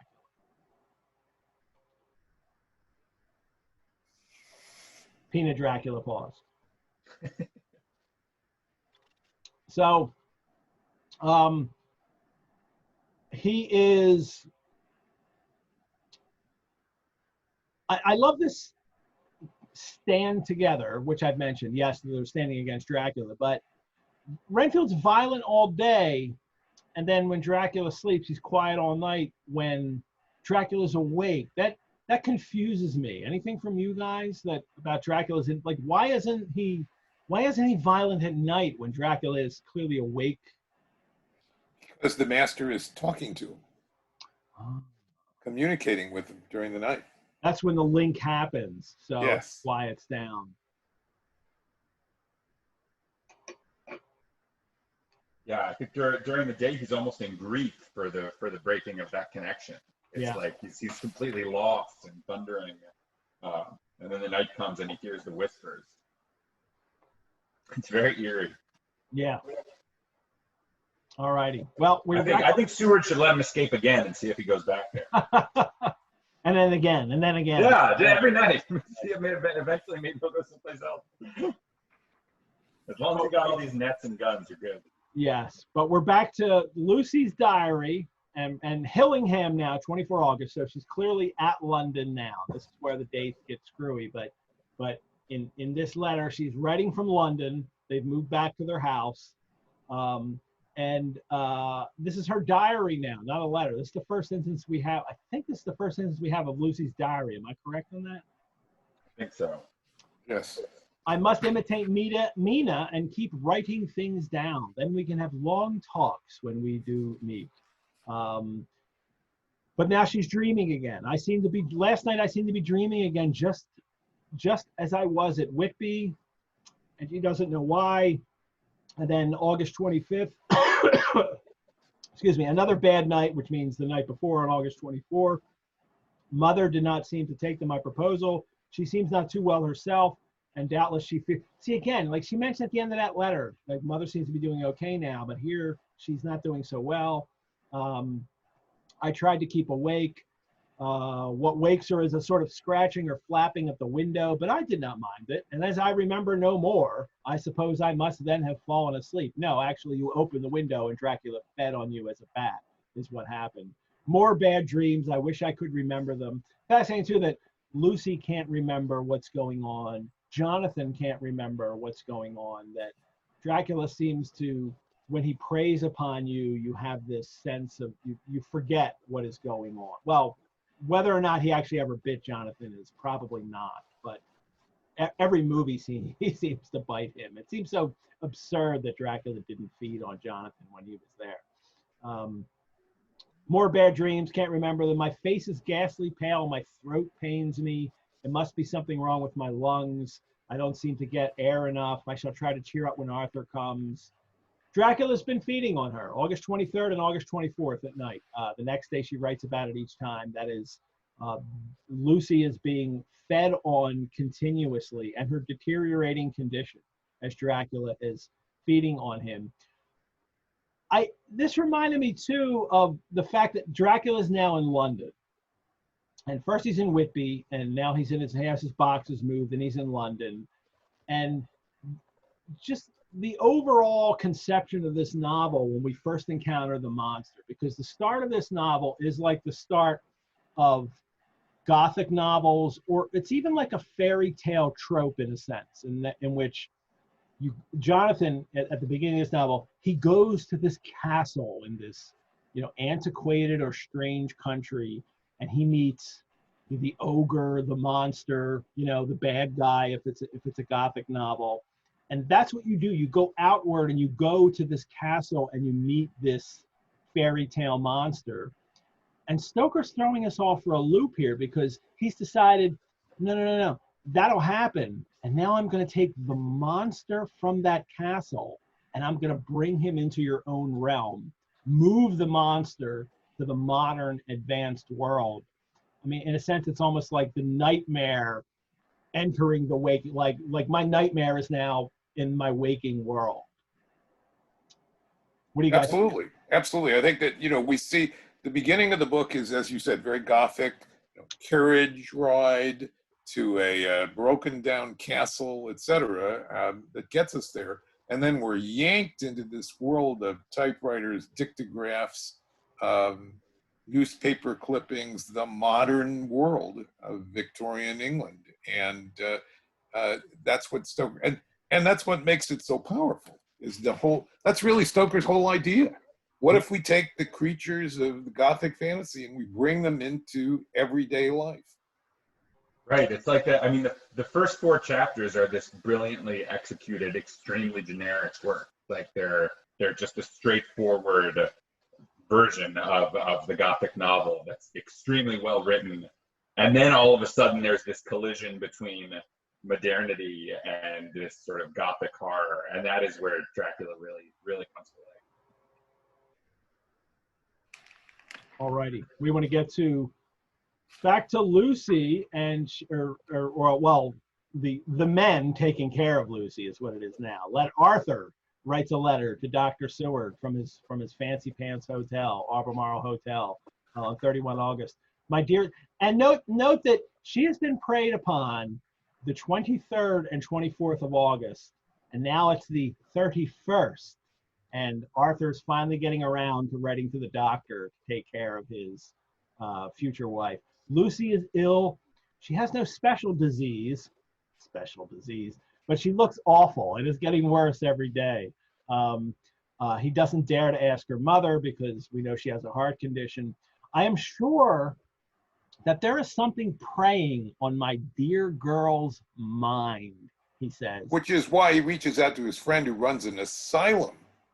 He's not some practitioner. He's not some physician with a private practice. Yeah, he's not a medical doctor. He's a mad doctor. That's what he does for a living.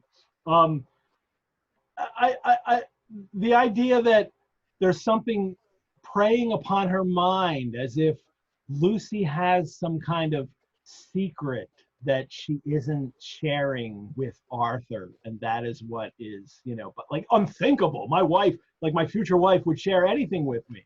And his plan is for Seward to come and examine Lucy, not consult, like after, and then even because he sets it up, after lunch, Lucy will take an opportunity of being alone with you.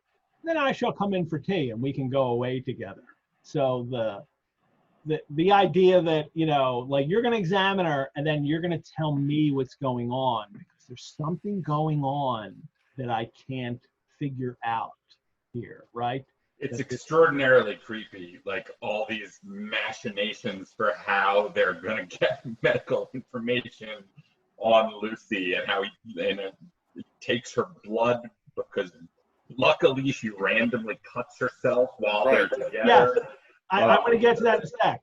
because you know then Arthur sends a quick telegram saying, I can come. My father's worse, and I'm writing. Write me fully today by the post to the ring where that's their family estate. Wire me if necessary.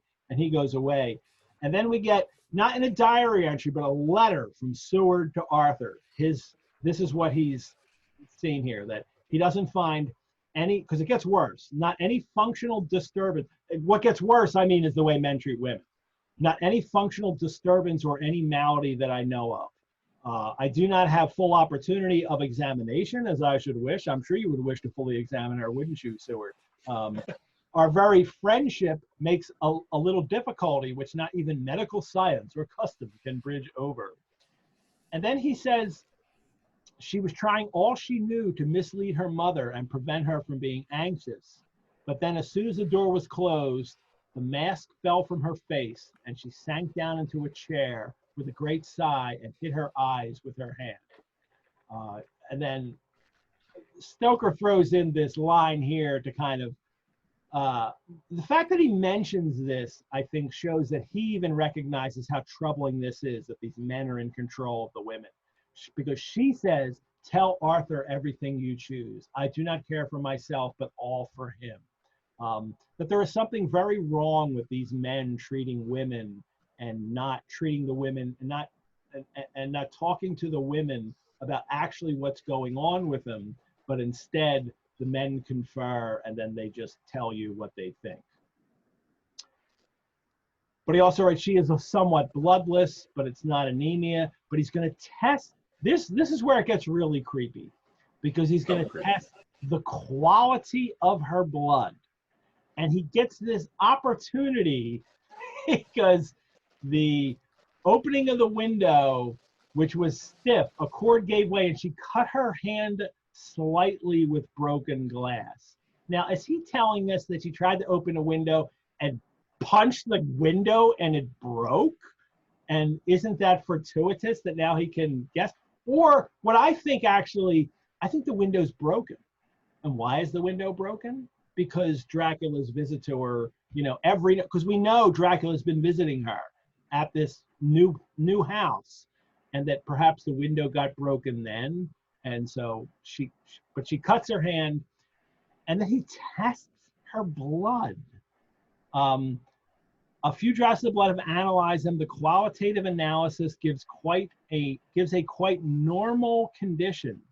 She has a vigorous state of health. And then he tells Arthur there is no need for anxiety. That's really creepy. Like, what are you really testing her blood for? And all I can think is this sense in the late 19th century that this isn't just a health test. This is a kind of moral test, right? Like, I'm testing to see if you are diseased in your blood. And as we've learned all through this novel, the very first time blood is mentioned in the novel, it's mentioned by Dracula, and he mentions it in the case, in the sense of blood is race, blood is hereditary. It's the blood of the warriors of my past that I have in me. Welcome back, Josh. Oh, I'm so sorry. I don't know what's going on. Okay. I'm talking about the blood here and how it's more than just an actual medical look at what's going on in the blood, but it's more of a moral test here. I'm testing your blood for health. And that Arthur, what he's assuring Arthur is that Lucy's blood is not corrupted in some way. That this is a real subtext of disease in the blood. I'm assuring you that the woman you're going to marry, her blood is okay. Her hereditary line, her racial blood characteristics are okay for you. And remember that Homewood is marrying below his class too. Yeah. Here, so this is a subtly important issue for him. And it really made me think of what is actually a very underrated Dracula adaptation, the 2006 Dracula that Granada made for the BBC, with Mark Warren as the Count, David Suchet. David Suchet is a great Van Helsing in this. that is a weird Dracula adaptation that really plays up the whole idea of sexually transmitted diseases. And in this adaptation, Arthur has syphilis, and he knows he has syphilis, and he's inherited it from his father. And he, even knowing he has this, he agrees to marry Lucy. And he's getting the Count Dracula to come to England because he thinks he can cure him of this blood disease that he has. And the whole, angle of that film is about sexually transmitted disease and the corrupting of the innocent. But that is even more taken from this novel when I read this passage about testing Lucy's blood to make Well, I mean, it's throughout the book, right? I mean, in this book, blood is sex. I mean, Dracula's bond with his victims is a sexual bond. There's soon there's going to be all kinds of weird sections about the different men who want to give blood to Lucy, which is so directly sexual. It's not even subtext. It's just the text. So this happens throughout the book, and I think it's sort of one of the central themes of Dracula, and it seems sometimes like contradictory with itself, exactly what Bram Stoker's trying to say or trying to do with it. And at moments it's very disturbing and troubling, but it's really like woven into the central metaphor of how vampiricness and I'm not sure that Stoker sort of quite knew what he was doing, but I think he clearly knew that he was writing soft porn. For sure. There's just and by the way, I mean, I think that's what some of the reviewers picked up on. Yeah. There's no other way to read a lot of the sections of this book. I mean, the stuff with the three men all trying to give her blood and bond with her, and while Dracula is feeding on her, it's just, I mean, it is softcore porn for sure. I also raised some questions in my notes here about what qualitative analysis meant. It didn't mean very much at that time. Yeah. It probably meant putting the blood on a slide and looking at it under a microscope. Yeah. And all you could probably tell was things like, were there a lot of red blood cells or white blood cells? You weren't going to see little signs in there. You aren't going to see viruses. You're going to see blood cells. Also, how does he get the blood? Like, she cuts her hand, and then what happens? He runs over and scoops up a piece of glass or something. I guess so. Yeah, that's probably most likely. It's just so odd. I mean, just thinking about that moment when he's like, "Ooh, she sliced her hand open. Excellent." It's just so strange. Well, Lucy assures him that, she tells him her symptoms: difficulty breathing, heavy lethargic sleep, dreams that frighten her, but regarding which she can remember nothing. And she assures me of late the habit has not returned. Well, clearly it's, it has returned. So she's not actually telling him the truth fully here. I love that Seward's diagnosis is, this is a mental problem. Yeah. As it was with Arthur. Right? Arthur thinks there's something wrong with his... After saying that she's somewhat bloodless, which seems like it would be a physical ailment of some kind. I mean, I guess bloodless could be a metaphorical term, sort of. I have come to the conclusion that it must be something mental. Yes. Based on seeing her blood, I guess.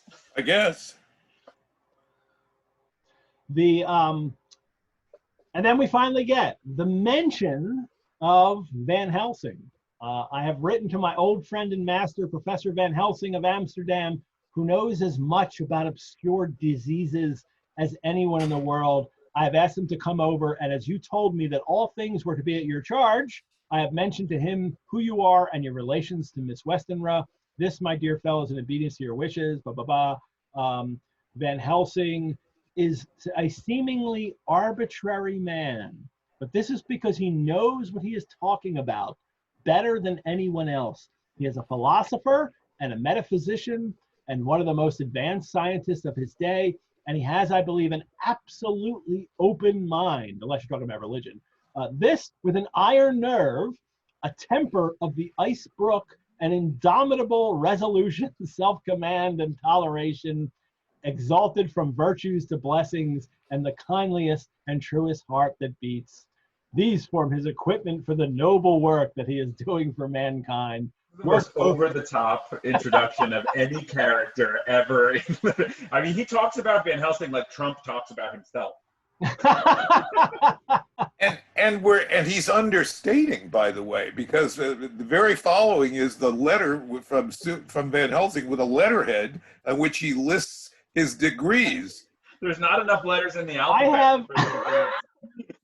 Yeah, I had a question about that, because then we get the letter from Van Helsing, and Adam P. writes, I was wondering if you think that Stoker is being 100% serious or not when describing Van Helsing, mainly in reference to the alphabet soup of degrees, et cetera, in his letter to Seward. It seems an odd thing for a person to include in a letter to a close friend.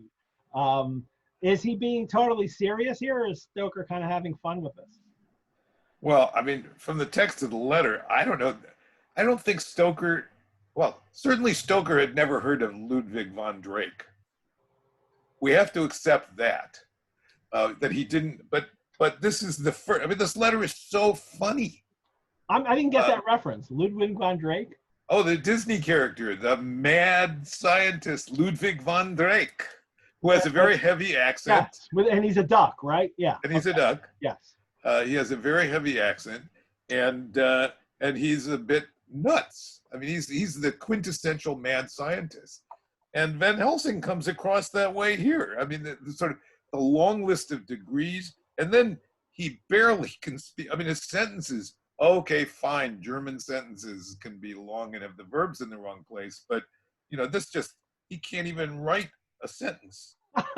This letter is just comic. It's impossible to parse what the hell it is. It's funny because, you know, in normal life, you would have broken English, but you would probably write it correctly, because that is generally the way we learn languages. I love the backstory stuff too. Tell your friend that when that time you suck from my wound so swiftly, the poison of the gangrene from that knife, that our other friend, too nervous, let slip. This is a little story in itself. I know. Yeah, there's a whole book in there. And Stoker seems to love, like, my male characters need this adventure backstory that will make them more heroic. And here we can picture to come from a whole different novel. Exactly. I mean, we can picture Seward and Homewood and the cowboy all hanging out. But what is Van Helsing doing in that group? It's true. And what was going on here? Was, you know, were they playing a Mumbledy Jack or something with a Bowie knife? And the knife slipped, and oops, Van Helsing, who was just there, happened to be with them, got cut. I don't know, Mumbledy Peg, whatever. It's really odd, but it's also Stoker, perhaps even unconsciously, and I think this might be another one of his unconscious mentions of Stoker. Here's another point about blood and about poisoned blood. Like that is something that's running through his brain in writing this novel. And even when he comes up with a backstory that will never get mentioned again, that's the image he goes to for his characters, is it's about poisoned blood. So we get another reminder of that. Yeah, as Sister Agatha's letter had said, that Jonathan's mumbling about poison and darkness. Jonathan mentions poison, yeah. And it's, you know, Jonathan was never poisoned as far as we know. But it's interesting that's a term that keeps coming back. Keep in mind, one of the things I noted in the text here too, or they noted in my footnotes, is that in the notes there is no Van Helsing. Van Helsing was somebody that sort of either is an invention or came on the scene later. In the notes, we have a German professor of history, a psychic investigator, and a detective. Yeah. And sort of they all get kind of folded together into Van Helsing, perhaps explaining the litany of degrees. Yeah. Right. It's all these characters together. Oh, I think it's also a theatrical thing to him, especially when we get to this, you know, broken English, is that Stoker this is a theatrical, tradition he's coming from. With Irving, he's been working with for so long, and then before then, he loves the theater, and he's a theater reviewer. That Van Helsing and all his characters, and you see this a lot in Quincy too. He's a character on the stage, and he's a type of character that he envisions. And this character has this. He's brilliant and has all these things about him, and he also has this broken English that he does and this strange German accent. It does. It reminds me very much of the Quincy sections because it's this really cartoonish, instantly recognizable type that appears. Like Von Drake. Yeah, exactly. They're basically cartoon characters, but you can tell Stoker is having fun. I think he's having fun also in. I don't think we're supposed to take Seward's introduction of him that seriously. I think that's intentionally way over the top. I think this is kind of supposed to be funny. I don't know, but that's my sense. Well, the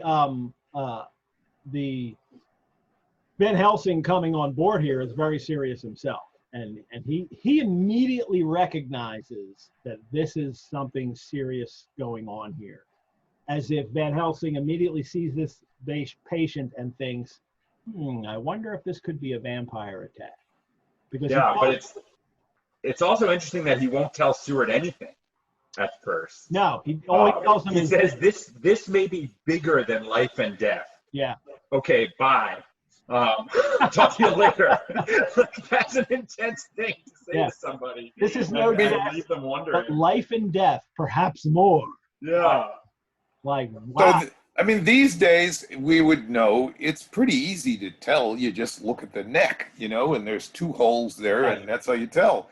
There's no mention of that here, interestingly. No, we'll get that in the next chapter. When he asks Seward, what do you make of these marks on her neck? And Seward's like, I don't know. So, but he tells him, he has a curious expression here. Unless, I wonder, because you don't have a note about this, but I wonder if you did look it up, because he talks about, you must not be angry with me, Art. Seward's writing the letter, because his very reticence means that all his brains are working for her good. And I thought that plural of brains was really odd, and I was wondering if that was a 19th century term. And I looked it up, and I found a few 19th century references to people using all his brains in the plural. Or I was also wondering, is it a Britishism? Do British people say all his brains? Well, and remember that later Van Helsing talks about, that Dracula has the lizard brain or something. I've forgotten what he calls it, but, so this was a concept of sort of different parts of the brain, being that we had multiple brains, that we had sort of built into us the brains of our genetic ancestors, if you will. And so this is Seward having absorbed Van Helsing's teachings. Because later, Van Helsing explains about the brain. Brains, plural. Interesting, yeah. Yeah, that idea that your brain isn't just one thing in your head, that it is a kind of multiple set of consciousnesses, in a sense, that's in your head, that different parts of it know different things. Your brain is a plural, not a singular, is perhaps a 19th century concept. Van Helsing examines her. Of course, the first thing he says is, "You are so much beloved," because of course everyone loves Lucy. And he examines her, and then he says, "I must go back and think, home and think. If there be a cause, I shall come again. The disease," and I love this phrase, "the disease, for not to be all well is a disease." Really? So I'm completely diseased because I am never all well. Like something always hurts. I'm always like, something's always going on with me. So I guess I'm diseased. That concept of for not to be all well is a disease is what Van Helsing is working from. And then he leaves. No evidence, by the way, here that he did any sort of physical examination. Yeah. And that's not unusual. In Victorian medicine, visual examination of a female patient by a male doctor was just not done. Well, that leads me. I had a question here earlier from Anastasia. I think you know Anastasia Klimchinskaya from Sherlockian Circles. She writes, asking this in honor of Les Klinger's Sherlockian presence today. Throughout Chapter 9, there's a lot of references to clues, reasoning to find the cause, because there is always cause for everything, as Van Helsing says, which sounds like something Holmes would say, and also recalls that Holmes was inspired by a physician, of course, at a moment when Seward analyzes Lucy's blood. She says, I'm recalling Holmes's blood test from Study in Scarlet. Can you address the kind of detecting and ratiocination that is happening here, and its connection Sure. and inspiration from the Sherlockian canon? Well, we know that Stoker and Conan Doyle were friends, and it's certainly possible that Stoker had met Holmes himself directly. But yes, so this whole idea of the doctor as detective, we have to go back to the inspiration for Sherlock Holmes, Dr. Joseph Bell, who showed his medical students how, by careful observation, they could detect things about their patients that the patients wouldn't themselves necessarily share. This was, of course, critical for Victorian doctors who weren't getting the benefit of drawing down the dress on Lucy's neckline to see the bite marks on her neck. So you had to make deductions from other observations. Definitely, I won't say that Stoker was himself inspired by the Holmes stories, although he certainly would have read them. By 1890, they were already immensely popular. When Stoker started, maybe not the minute he started this, but there've been, in early 1891, we have the beginning of the stories appearing in the Strand magazine. When's the 10-year break? I can't remember now off the top of my head. The 10-year break for 1893 to 1901, basically. So actually, when he's putting this novel together and it's published, Sherlock isn't being published. Right, but at the beginning, from 1891 to 1893, we have this 24 stories appearing in the Strand magazine to incredible popular acclaim. So stories of ratiocination were hot, were selling. And I think it's fair to say that this idea that reason could solve problems, could solve all the problems of the world, was all over the place in Victorian England. Science was going to conquer all, reason was going to take care of all of the problems. And so there's certainly the same inspiration, the same wellsprings for Holmes and Van Helsing. There are, of course, a number of crossovers that have been written in which Holmes himself investigates the Dracula case. We should mention Dan Stashower's Adventure of the Ectoplasmic Man, the Adventure of the Sanguinary Count. Lauren Eshelman's, right? Yeah. Lauren Eshelman's The Adventure of the Ectoplasm. No, not the Ectoplasmic Man. What's the name of his? Ectoplasm is Houdini. Yes. And Sanguinary Count is Dan's. Yeah. There are others. There's Martin Powell's wonderful graphic novel called Scarlet by Gaslight. So there's been many intersections of Holmes and Dracula, and I think I had to mention them in my book. I mean, I sort of talked about Dracula in popular culture. And interestingly, in the latter, in the one I just mentioned by Martin Powell, Dracula and Holmes team up to take on the really bad guy, Professor Moriarty. Yeah, I love that idea. Well, you have a wonderful piece of conjecture in your notes, Les, where you posit that maybe Van Helsing is Holmes. Yes, it's certainly possible. I mean, we find out that he has a legal degree later, and maybe detective was part of it.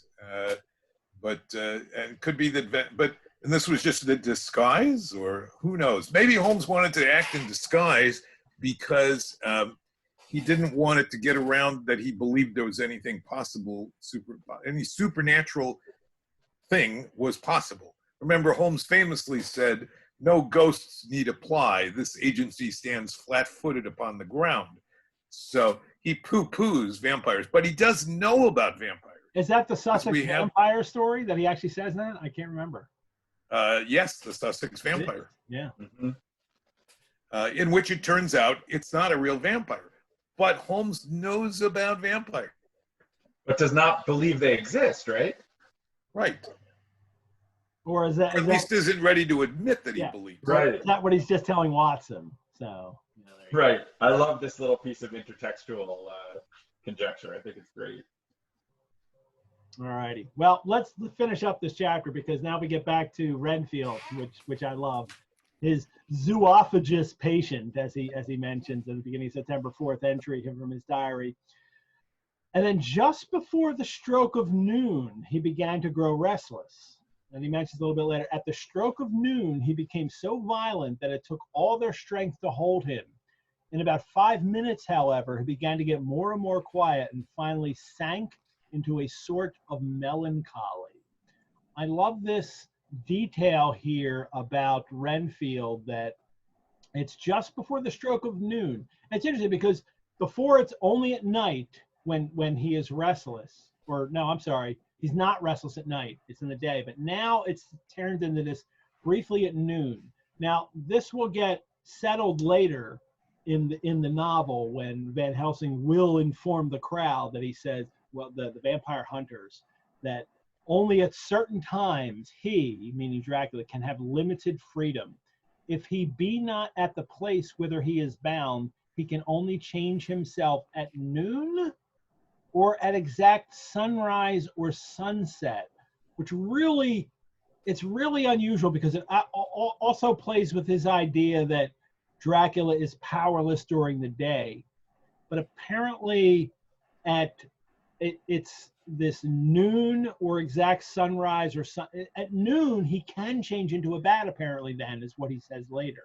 So, but the overall concept is that there is a power that Dracula has at noon, sunrise, and sunset. It's really weird that doesn't, because all throughout this book, Stoker unwittingly is creating a taxonomy of vampires, and like, I'm setting up all the rules, and this is what actually they are. These are their powers. These are their limitations.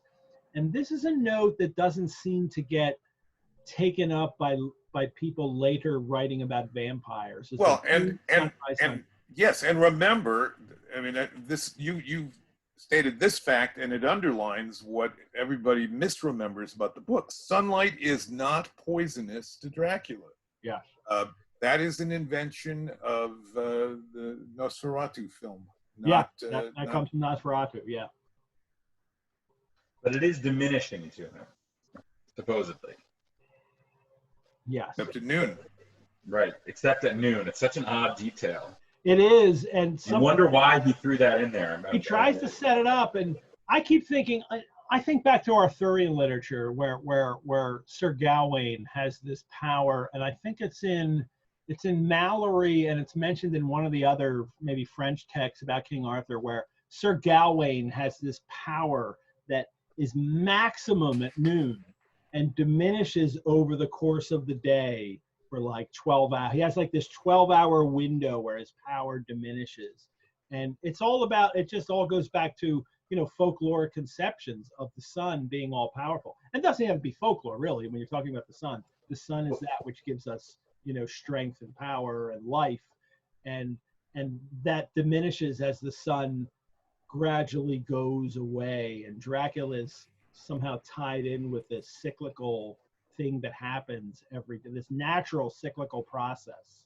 No, but there's no sense that Dracula's powers wane. It's that he has this power at noon and not before or after, except at sunset and sunrise, which just seems so odd that the moment of noon is meaningful, but he's powerless during the day beyond at the peak of the day, the time that it's most day. Yeah.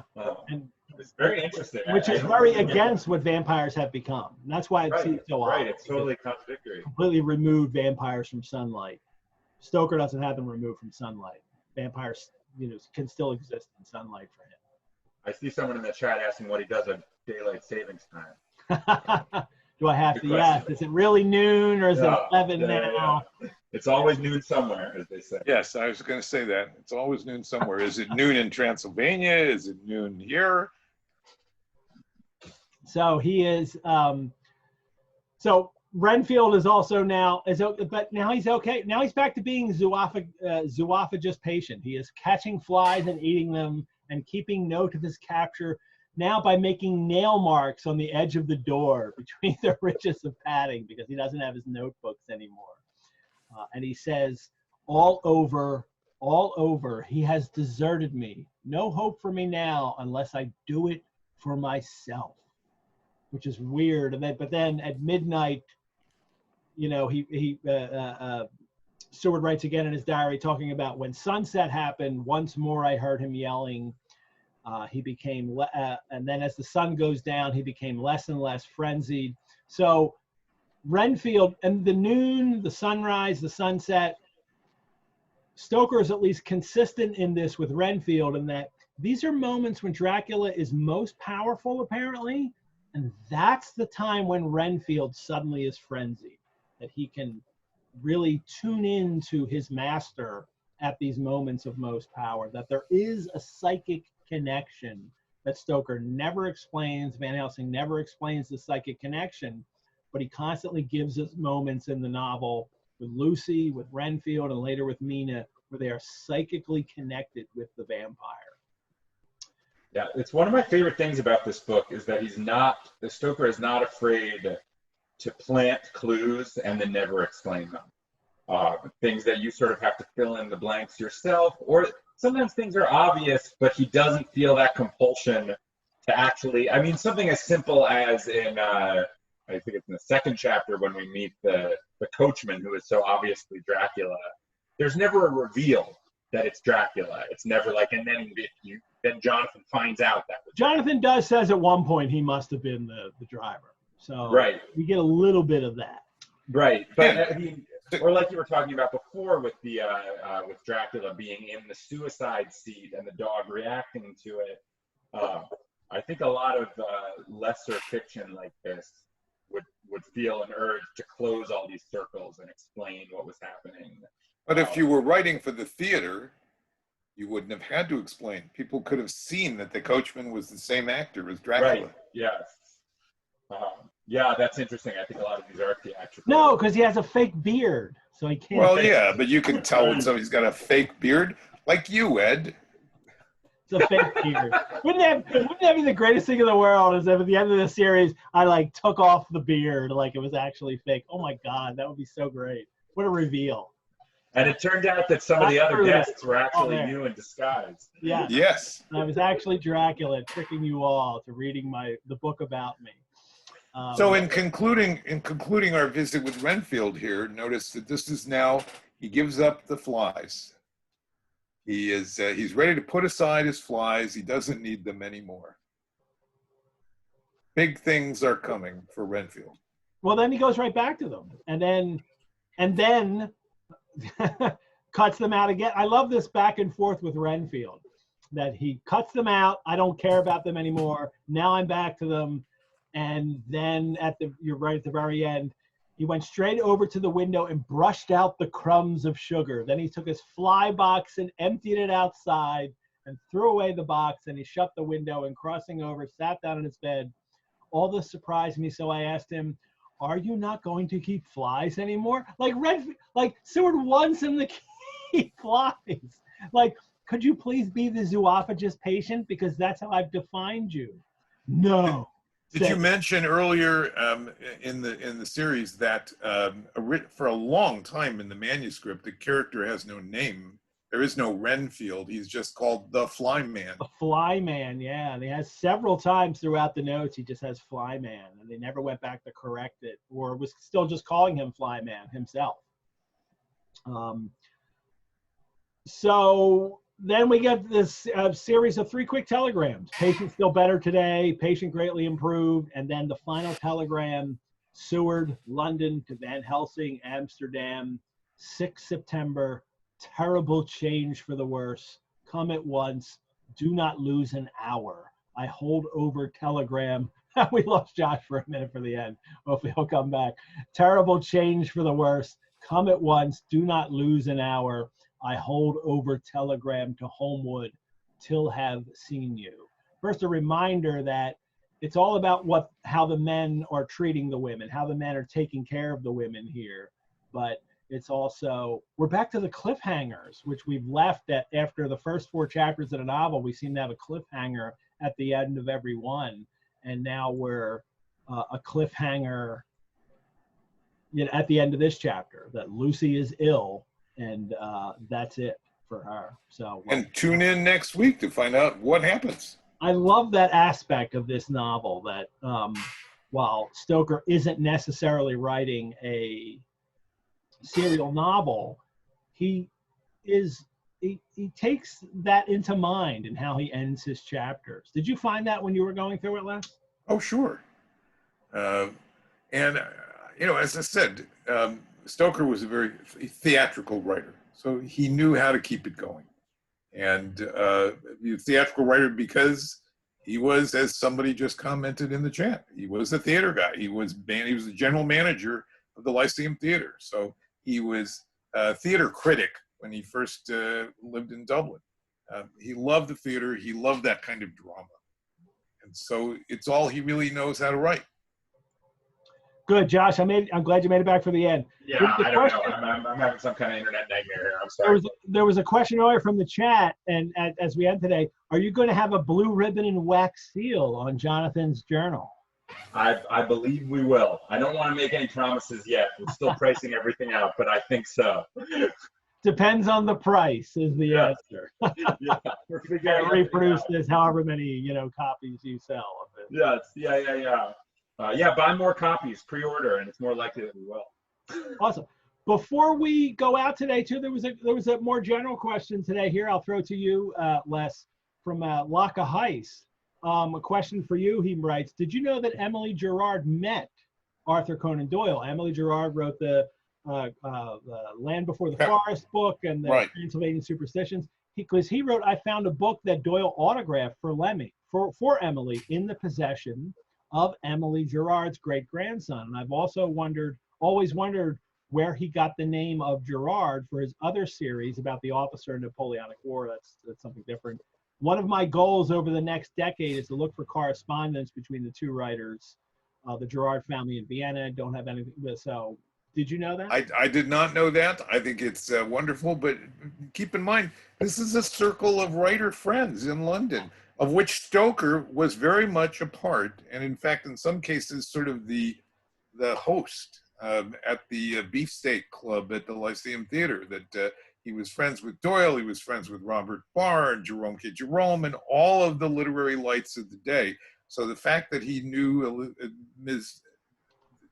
Gerard doesn't surprise me, but I'd like to know more. So. Good. All righty. Laka has been great on this. He's on the chat. I'll send you the chat too, so you can see the contributions that he did there. Boy, there was even more that I wanted to get to, but it's already 4:13, and we've ended the chapter. So that's it for today. Dracuphiles, thank you all for tuning in today, or if you're watching this program in the future on replay. We'll post this recording on our website, and we also have a Sundays with Dracula Facebook group, Sundays with Dracula, where we continue the conversation. So look us up on Facebook, join in the conversation. I'm always available to answer questions via email. Next week's recurring, our co-host coming back will be musician collector Tucker Christine, who composed and performed the great Storm into Whitby piece. Les, did you like our intro music today? Yes, it was fabulous. I'll play that. I'll play that out as I usually do. That's from Tucker Christine's Pleated Gazelle. He's going to be my co-host next week. If you are looking for more virtual engagement in our quarantine world, head on over to the Rosenbach website. Check out all the virtual offerings we have. If you'd like to make a donation to the Rosenbach so we can continue to bring shows like this and create even more programs and courses inspired by our magnificent collections, you go to our website, there's a support tab, click on that. Any amount helps. If you do that, I will be more grateful than Van Helsing when Jonathan sucked the poison from his gangrenous wound. Josh, thank you for being here today. In and out, but thank you for being here today. Yeah, sorry about the internet issues, but it is such a pleasure don't apologize. to be here with you guys. And Les, it's such a pleasure to meet you too. I hope we get to talk more in the future. Yes, me too, Josh. I look forward to seeing the product, the ultimate production here. So, Les, thank you for being here today. Ed, what a delight. Nice to see you again, and a great show, and I will tune in future weeks. Les, you're welcome to come back. Les, you want to come back again? You are already, yes. The answer is yes. Let's talk about it when we get to Transylvania, perhaps. Good. You pick a later, you pick a later chapter, and I would absolutely have. Yeah, I think chapter 21 is taken, but you are. Let me take a look and find something juicy. So great. I'm just gonna say I like this trio. If we can unite again. Good. Yes, I know you want to be back to, because usually when special guests come on, they're lined up with whatever the order is. And right. I've told them they can fight over being on with a special guest, and no one's fought yet. So we'll see if anybody fights over Kim Newman or Mark Gatiss coming up. Right. So that might happen. Les, I'd love to have you back. Everyone, join us next week on Sundays with Dracula for Chapter 10, when the blood transfusions begin, and a medical doctor exclaims, "Quick, bring the brandy." Oh my God, I wish medical doctors would still prescribe brandy. I would be so happy for that. Everyone, once again, will be played out by Tucker Christine's Pleated Gazelle song, Storm at Whitby. And farewell, everyone. In the words of our friend Dracula, go safely and leave something of the happiness you bring. Bye-bye. Thanks, Les. Thanks, Josh. Thanks, Ed. Thank you, everyone.